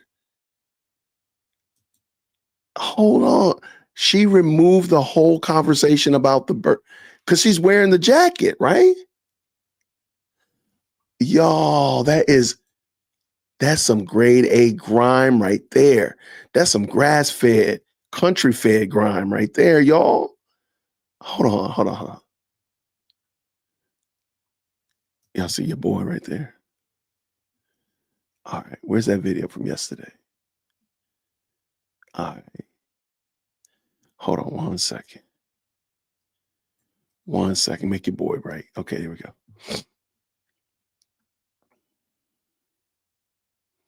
All right, latest conspiracy right here. Wait, maybe she was wearing a different jacket. Hold on, maybe she wasn't wearing that jacket.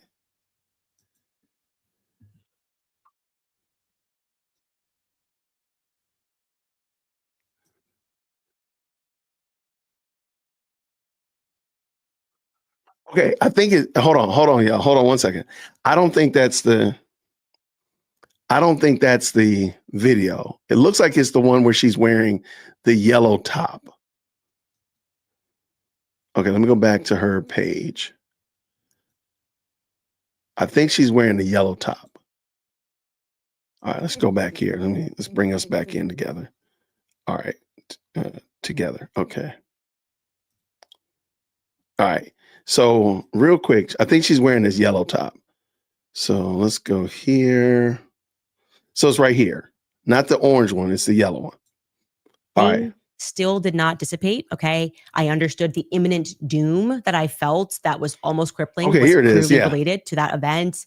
But I just know that all of these random. Okay. So it's still there. All right. Though she should have took it down for sure. But let me make sure I grab a copy of it just to make sure. That is some grade A grime right there. Okay. So now I do have a copy of it again. And it is uploaded now. Okay, got it. Yeah, it was a different video. So she removed it. She didn't remove it. It was just a different video. So it wasn't the orange jacket one, it was the yellow one. Okay. Whew. I thought I was like, man, that would have been, because you can edit videos inside the YouTube. So once it's on YouTube, you can still edit it. And because she has hers broken down into chapters, all you gotta do is just remove this chapter, which is where she's talking about the bumblebees right here, or the honeybees right here. And you just remove it and it's gone. Oh yeah. Yeah, I have a lot. Matter of fact, I need help with that. If anybody's really proficient in storage on a Mac, help your boy out. dearwokec@gmail.com. I am terrible. I download stuff and it gets lost all the time. And I got to get better at it.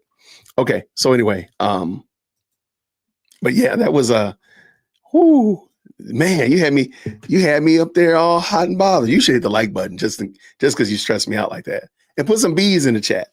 Put some bees in the chat and then hit the like button on the way. Help me out. All right, let's get it. Let's see what these people talk about. TPUSA is issuing cease and desist letters to some folks.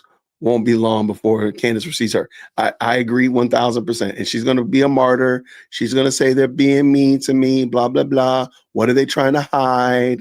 So on and so forth. That's exactly what's going to happen. You still have it on your previous live stream. Yes, thank you, Piggy Doo. I have it, and now just make sure I have the unfettered copy of it. I know my editor has it, but I want to make sure I have the unfettered copy. Her kids have friends in school. They don't want. I agree 1000%. Fill it up with them bees. Go ahead and do it. I wonder if she smokes look. I'm not saying she is, but that would be a welcomed reason for her behavior. Like, oh, good. Oh, great. She's smoking weed. That would be a great reason. I'm like, oh man, I would be I hate to say I'd be happy, but that would be refreshing to know. Oh, that's why. I mean, a lot of people argue that it's a hormonal issue. I mean, for sure. Fill it up with the bees. Let's get them bees up in here.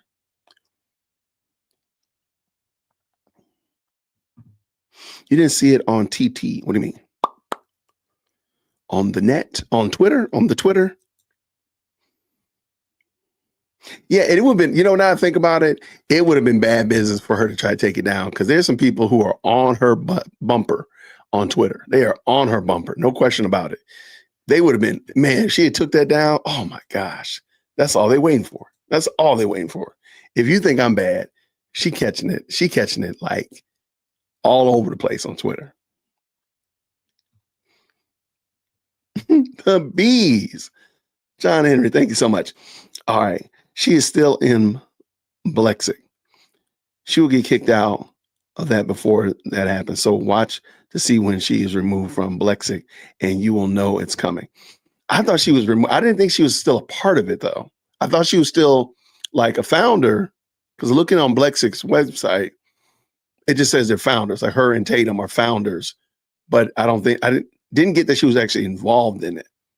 But by the way, TPUSA needs to remove her off of there. If she's no longer a member or working with them, matter of fact, let me show that real quick. Just in case TPUSA needs some motivation to make some changes. On their website right now, even right at the second, they got their team. And shout out to that. They got the team, right? All right, so here's your board of directors. All right. Advisory council. Keep on going. Wait, where's the staff, sorry. Under staff. She's still there. Under staff. So y'all might need to clear that off of there.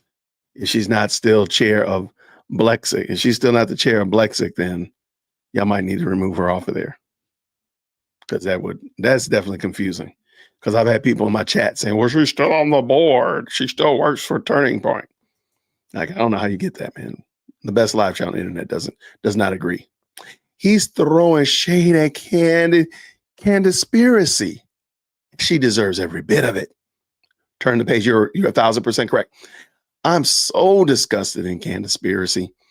And even more, the people dumb enough to believe her sick humans. I agree. Like, why do you want to follow after a rumor like that? And I believe that the same guy from the clip says that Charlie's wife was raised Catholic. Okay. And a lot of us were raised different things that you are now. I was raised in Chicago. Does that mean I need to be there now? No. I wasn't raised. I was raised a cultural Christian, a Baptist at that. Now I am a Reformed Presbyterian.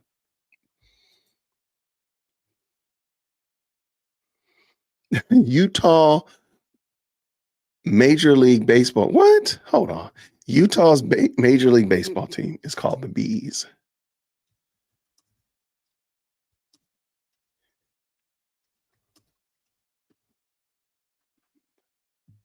They don't have a Major League Baseball team. What are you talking about, Linda? It says that they don't have a Major League team. They might have one of those. They have what is it called?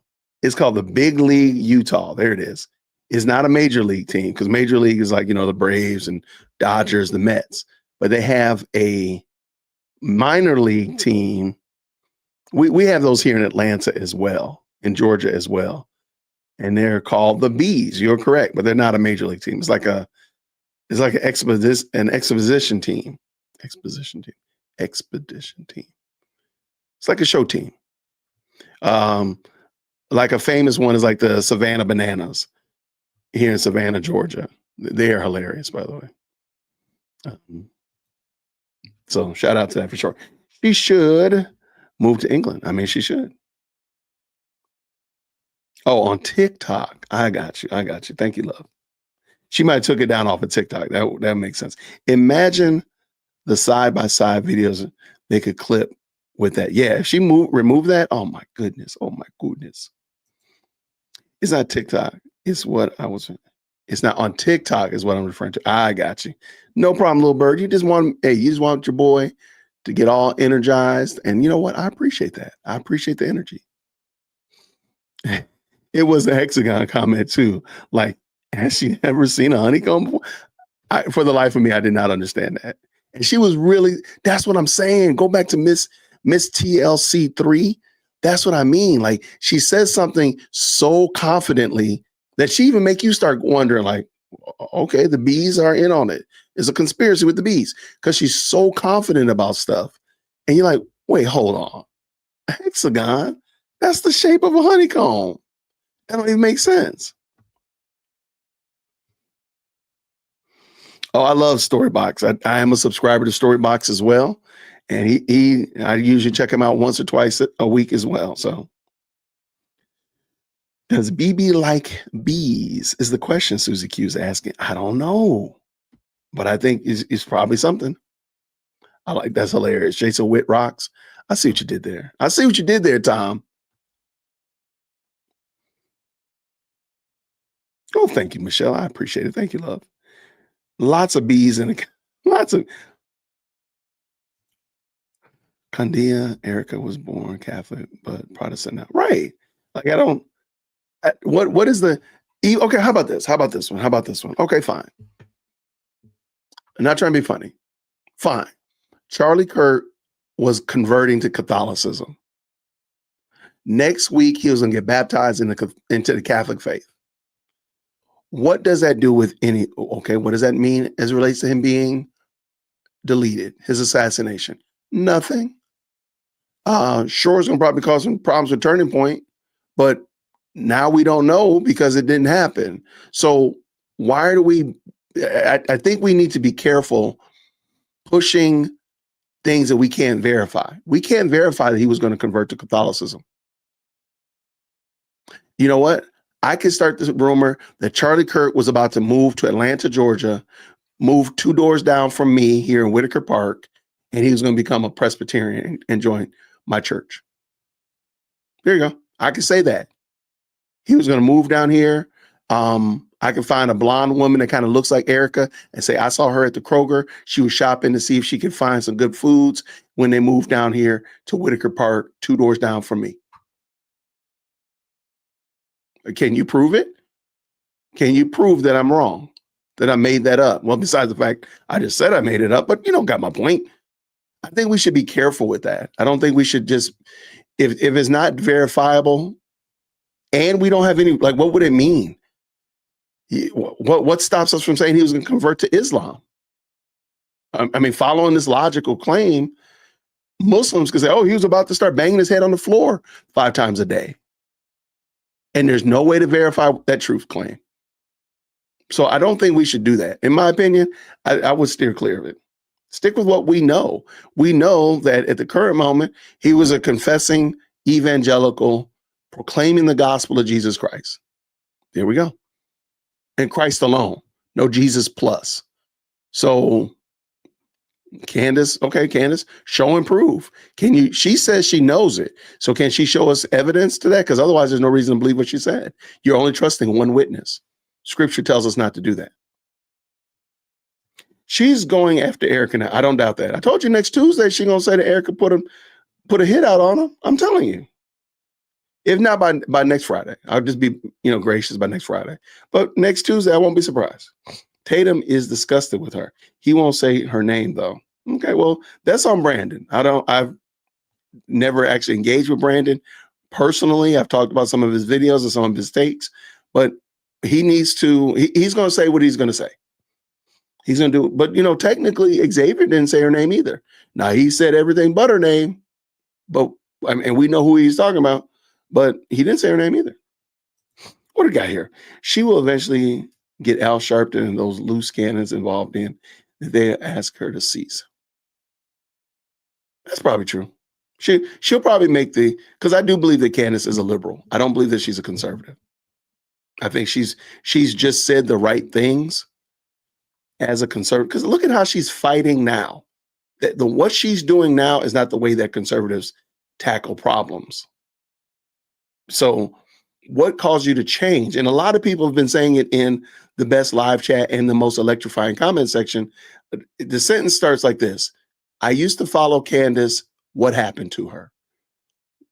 Why did she change? Is this the same Candace from 2 years ago? Why is she like this? What happened to Candace? All those kind of statements like that, in my opinion, show that there was a transition. What would make you change from literally a complete 180 on very serious ideological views? That makes no sense. My speaker just went off and it scared the mess out of me.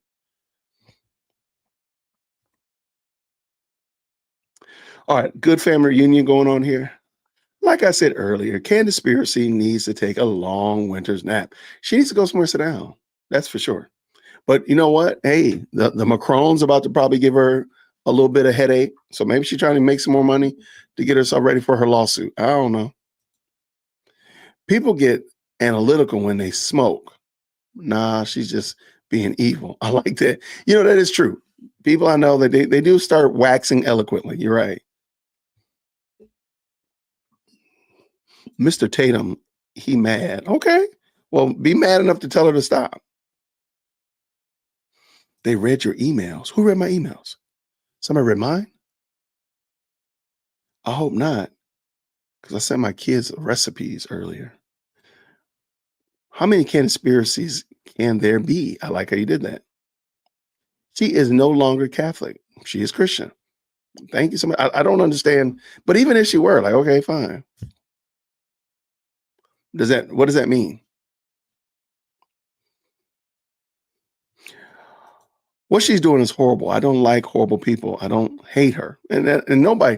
I don't hate Candace either. I want her to repent and change, because what she's doing is deplorable. To see her dragging, again, throwing the rocks, hiding her hands, dragging these people's motives, dragging these people's names and reputations through the mud, and then saying, how did they get so dirty? Why are they so dirty? They must be dirty because they're dirty. Like, how did that work, Candace? Shout out to Michigonians up in the building. I was raised non-denominational charismatic, and now I'm Reformed Baptist. See, it happens. Shout out to Tina. The B episode was a hot mess. Whew, I was really thinking she took it down. Y'all had me really tripping. I was like, yo, that would have been the funniest thing I had seen today. If she had took it down, I was all over that. I was raised secular, see? I was raised agnostic, really. My parents thought all roads led to the same place. Shout out to that. To the parents, they're trying their best. Bless their hearts. Welcome to the team, though. All right, lots of good conversation going on. I was raised Catholic and changed to Christian in my teens. There we go.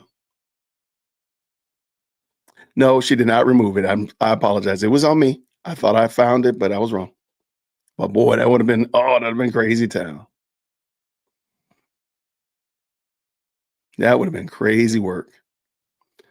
Why are we on a farm team? What are we on farm team about? Are we out here? We doing beekeeping now? We're beekeeping? What are we doing? Maybe they're talking about the population that has been decreasing. Okay, now I missed something. Oh, our honeybees. Yeah, man, we need to take care of our honeybees, y'all. I would do it 1 year if I could. If I could raise bees, I would do it. I think it would be kind of fun. I would do it as long as I could just do it 1 year, and hopefully it'd be productive. Get all of the, you got the honey and all that kind of jazz like that, and then I can have like a real beekeeper come get it. I would do it.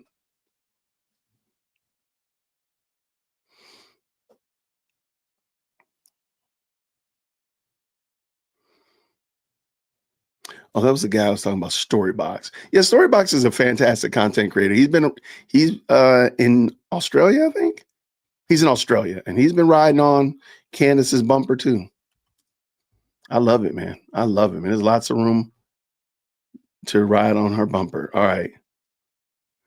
And he was dealing with, I think he's dealing with the B episode too. I haven't seen this one.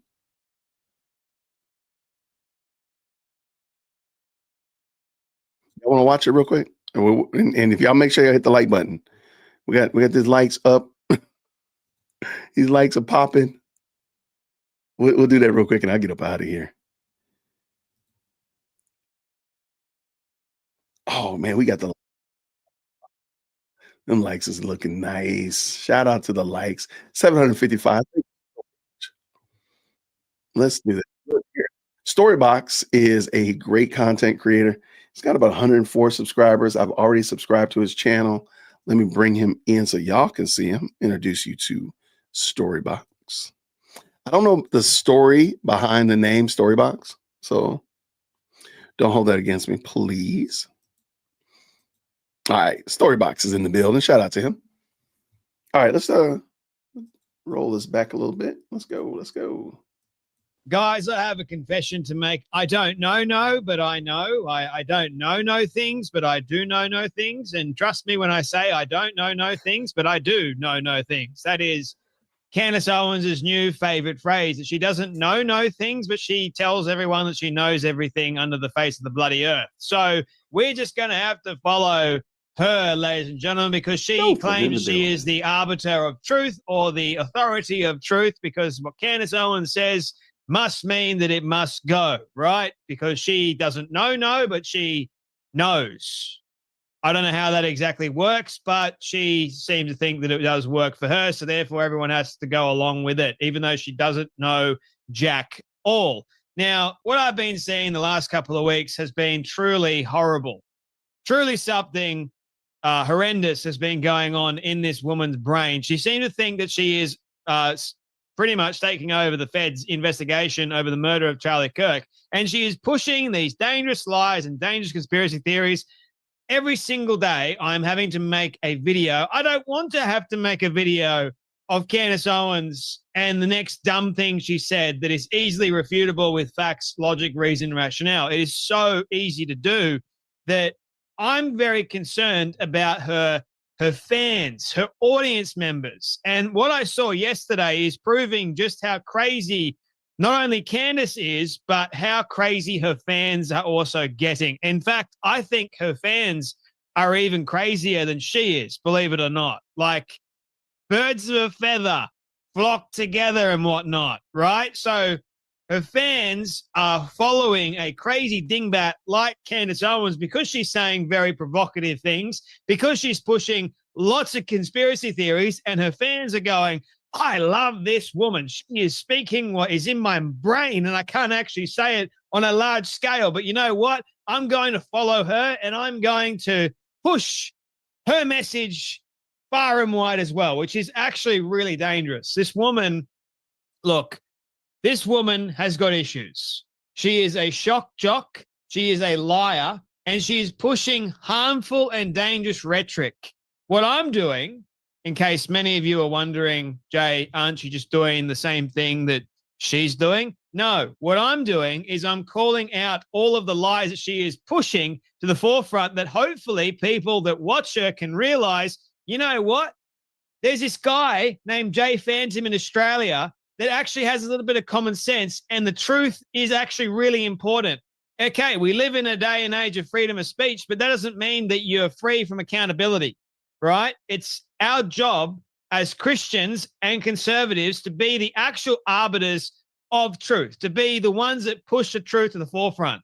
And unfortunately, Candace has gone off the rails. And when it came to Charlie Kirk, she is pushing these dangerous narratives and conspiracies for clicks.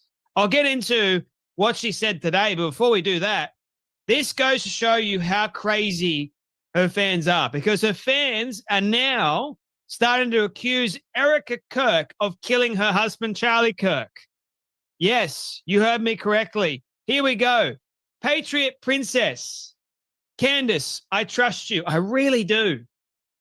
Why would you trust her? She's got no good track record at all. She hasn't been right about anything at all.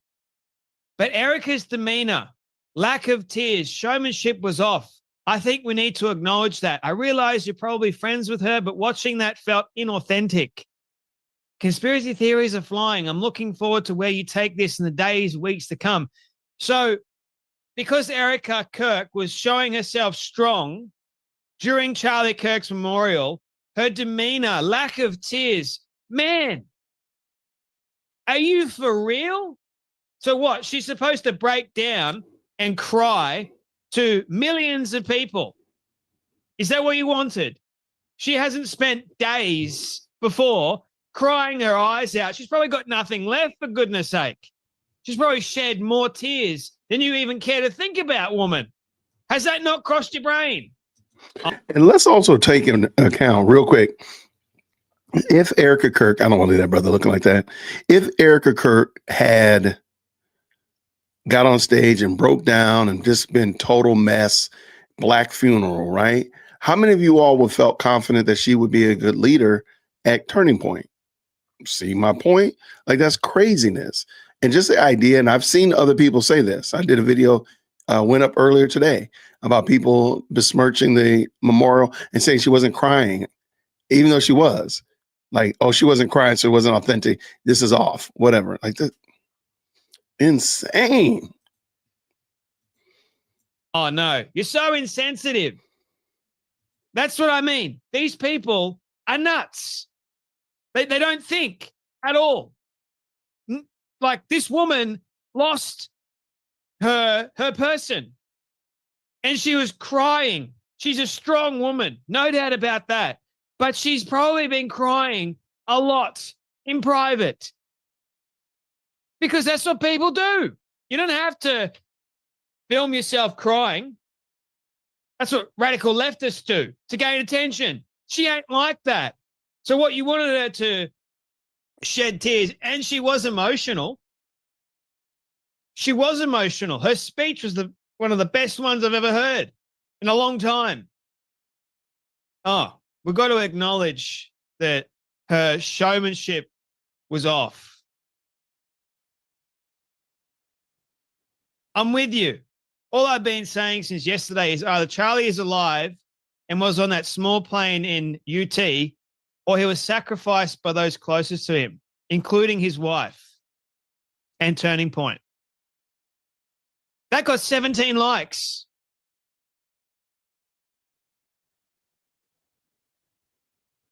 Charlie is alive.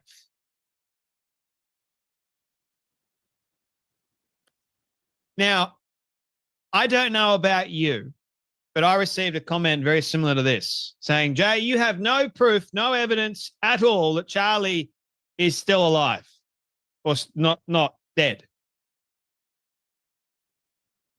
Right. So the body, his hands, Trump, everyone mourning him. So what are you waiting for? Are you waiting for Charlie to just magically appear and go, hey, guys, I'm here?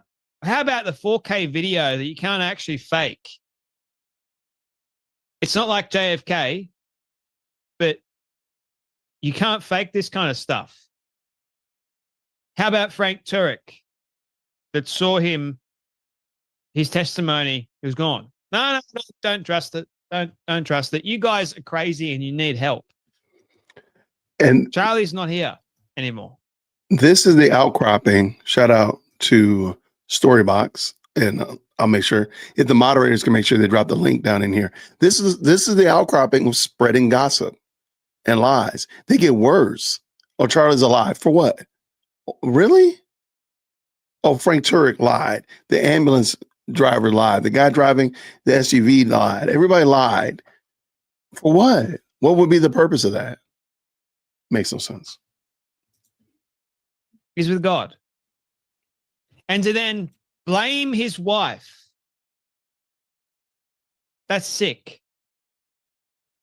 You know, the radical left is celebrating his death is one sickness entirely, but to blame his wife and those closest to him for killing Charlie, that's a new level of derangement and evil. Just wanted to point that out. And you know who's responsible for these kinds of narratives floating in people's heads? You guessed it, Candace. Candace, while she's not saying this directly, she's largely responsible for putting ideas in people's heads that they get their heads spinning. Conspiracy theories go wild. And people will start saying and choosing to believe whatever they want to believe. She is definitely someone to look into.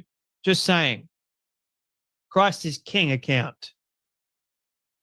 Why was she applying for a job at Turning Point when she was already a multimillionaire?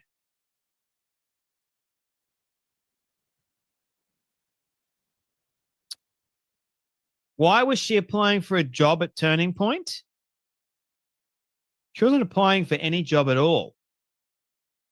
So these people, they don't have their facts, which is exactly what Candace Playbook is all about. Oh, and by the way, Christina, who's a radical leftist, Cosmopolitics is her Twitter handle. Did you all know Erica Kirk is banned from Romania because her evangelical group was accused of trafficking children out of Romanian villages? Birds of a feather, I suppose. You know, that is defamation, because that, what you just said, is completely made up. It's a fabrication. It's not true at all. You want to defame her good name? I hope and I pray that Erica Kirk sues you into oblivion. You can't let these people get away with saying this kind of stuff, like accusing her of killing her own husband. And these are Candace Owens fans. I'll agree with one thing that Christina said, birds of a feather. Her fans flock with her because they're all just as crazy and nuts as Candace is. Oh, here is something from today. So Candace doesn't know, but she knows, right? She will say that in this video. I don't know, but I know. I know. I've got a gut feeling, guys, so I'm going to go with my gut. Well, your gut has been really wrong of late. A lot. So she wants to tell us that Charlie Kirk's assassin may have been groomed by an underground communist death cult centered around bees and beehives. Anyway, have a watch of this.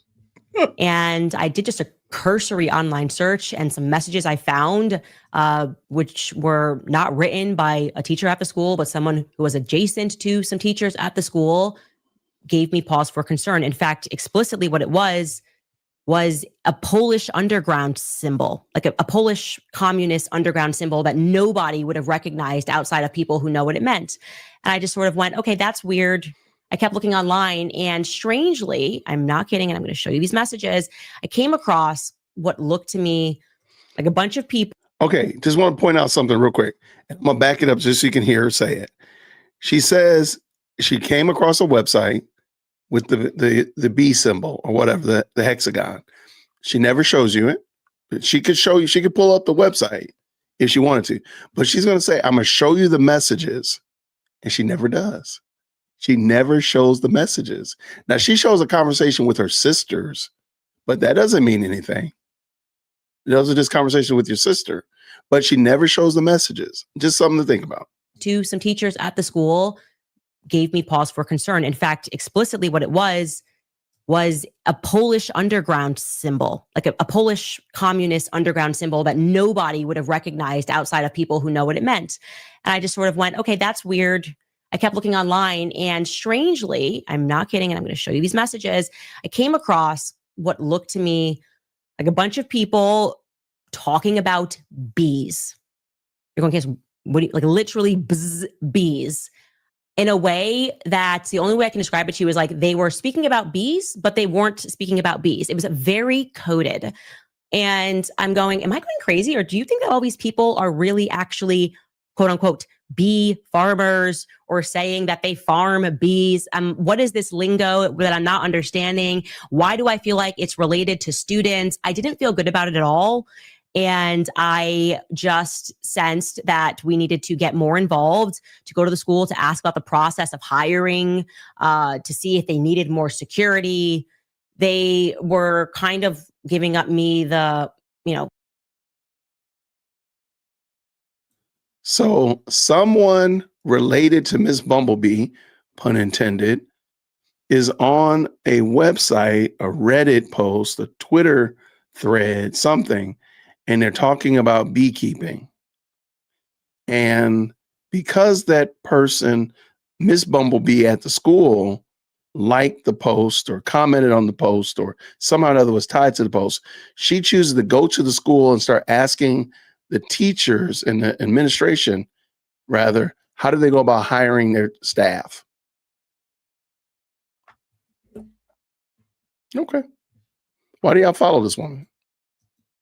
the thing that teachers do now when you ask any questions about what happens at the school, which is they make you think like, why do you want to know? Like, we just do whatever we want to do. It's like, I don't know. My children are like 5 and 4, actually. Parents should, of course, we need to be more involved. Like, how did we get here that we feel like we're crazy for asking questions about the hiring practices at schools? And the feeling just didn't go away. I can show you this actually, because I was thinking, like, I said to my husband, there is some weird underground, it's like I sense like imminent danger is coming.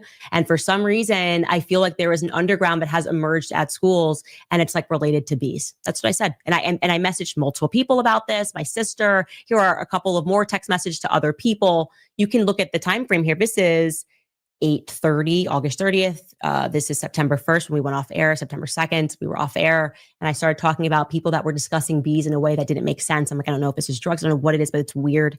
And so in a sentence, I just said, there's imminent danger coming. Okay. It is relating to a school. I think it's a communist underground, and I don't know why, but it has something to do with bees.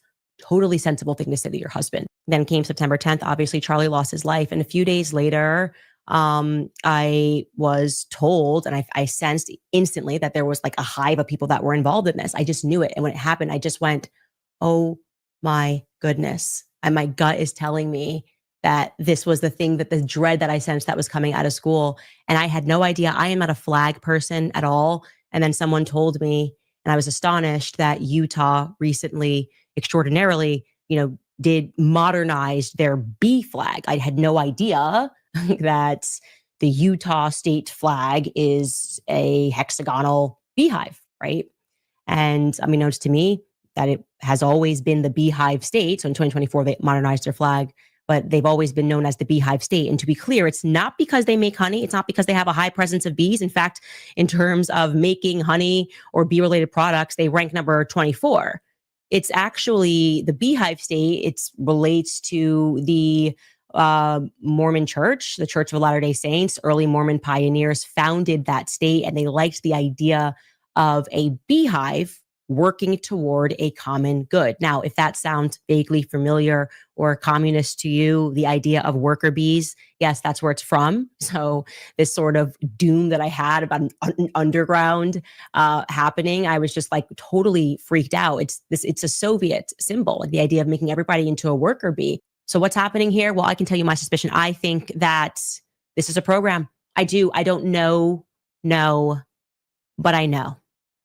I don't know, but I know, because it is giving me the same ick that I had when I was looking through the period and learning the reality of what happened throughout the 1960s when MK Ultra, when that program was running. And I have no reason to believe that that program was ever discontinued. And I believe that they find these candidates in schools. I really do.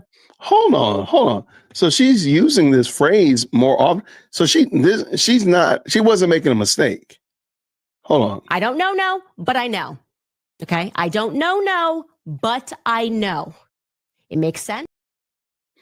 So she's using this as a phrase. Okay. That means to Candace, that phrase makes sense. That means that since I gotta back that up. I might have to use that one. Right here, I think it is. Right here. I think that's it. Bee-related products, they rank number 24.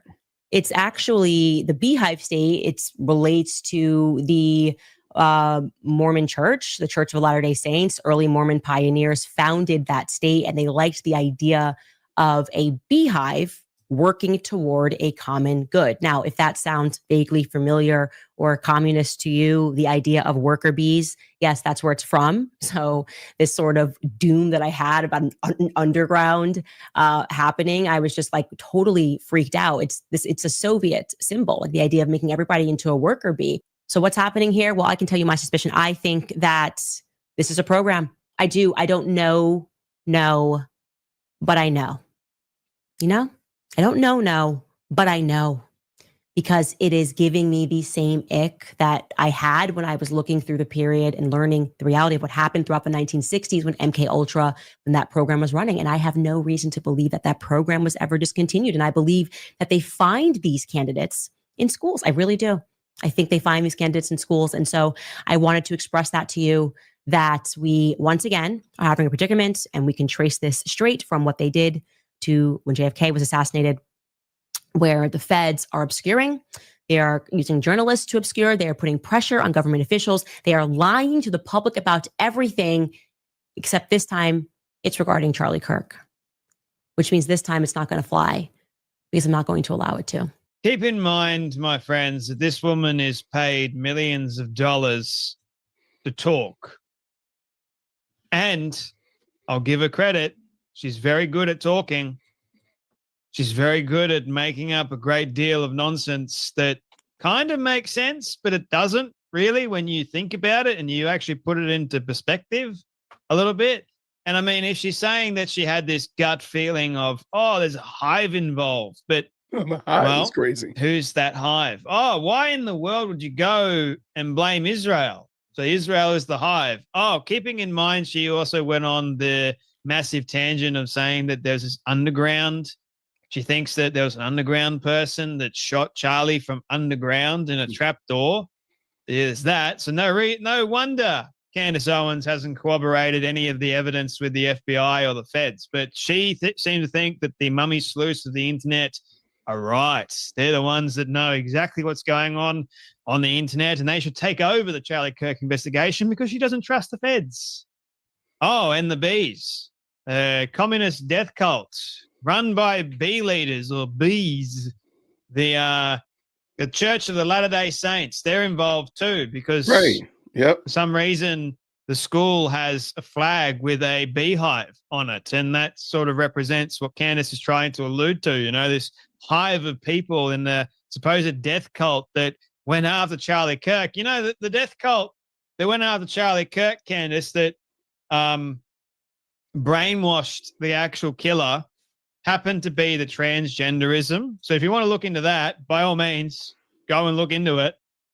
So once again, to finish this up, because I feel like I'm going a bit long because there's always something, there's always so much to actually debunk with Candy Owens. Once again, no credible evidence. It's just, I've got these text messages that no receipts of who they're coming from. Right. Point that out quite clearly. So it could just be her saying, I'm obsessed with bees. And she's going to her husband. How George has not gone, oh, I think I've shit the bed on this one, guys. Maybe I did marry the wrong woman. Maybe I probably shouldn't have married her a week after meeting her or something along those lines. It was very short, guys. They got married pretty quickly. Maybe I should have just given it a little bit of time. Maybe he's just as crazy as she is, if not more. Maybe he's the one that is behind everything, giving her all these crazy fandangle ideas. And she's just like, yes, George, my love, I am going to communicate this to my millions of people and they're going to love it. I'm going to brainwash them all. The Candy Owens cult, we'll call it, is a pretty dangerous one. We saw in the very beginning how they're accusing Erica Kirk now of being involved in the assassination of her own husband, which is nasty horrible, work. a new kind of evil. They're Candy Owens fans. And they're waiting to see what she's going to say next because they're loving it. They're frothing over it, man. Why don't we just have like this a sane body of people that can look at Candace Owens and go, enough's enough, woman. Stop. That's probably like my audience. Anyway, that's enough from me. But you guys take care. Be blessed. And I'll see you all in the next video. Shout out for sure. Shout out to Storybox. I think the moderators have already dropped the link in the chat. I do have a question. I just have a question, and I'm going to get out of here. Why did they get married so quickly? Why did Candace and her husband get married so quickly? Does anybody know? Am I the only one that finds that interesting? Like, what was the big rush? What was the purpose of them getting married literally like 18 days after they met? That's worse than 90 Day Fiance. Like, what was the rush? And not saying that I'm not saying anything's wrong with it. It's just odd. And I mean, maybe I can come up with a conspiracy about it. I mean, I could throw a conspiracy in there and then we can ride that out. I got a conspiracy about why they got married so quickly. See? But I would be wrong. I'd be making it up.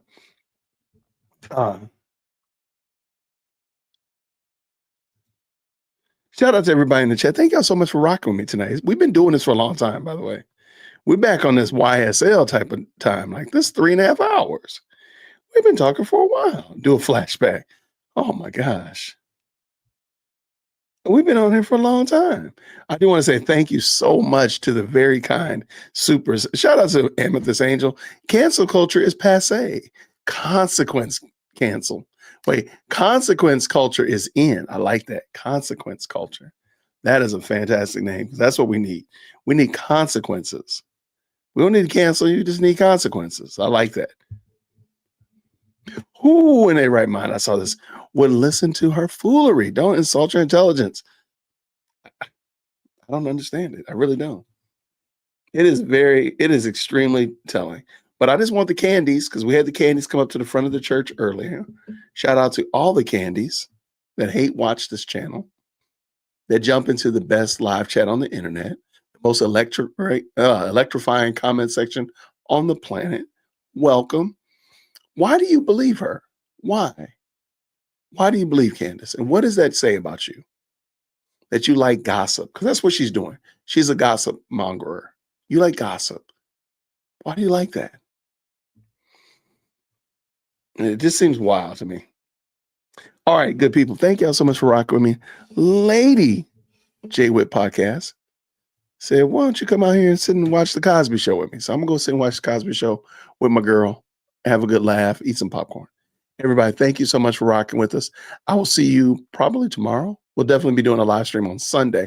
I'm supposed to be doing a live stream on Sunday on a panel discussing Charlie Kirk, and I'll let you know for sure, certain on that. So thank y'all so much. If you didn't hit that like button, can you help your brother out? My goal is to hit 40,000 likes by the end of the month. So everything helps. Thank you so much. And welcome to all of our new members.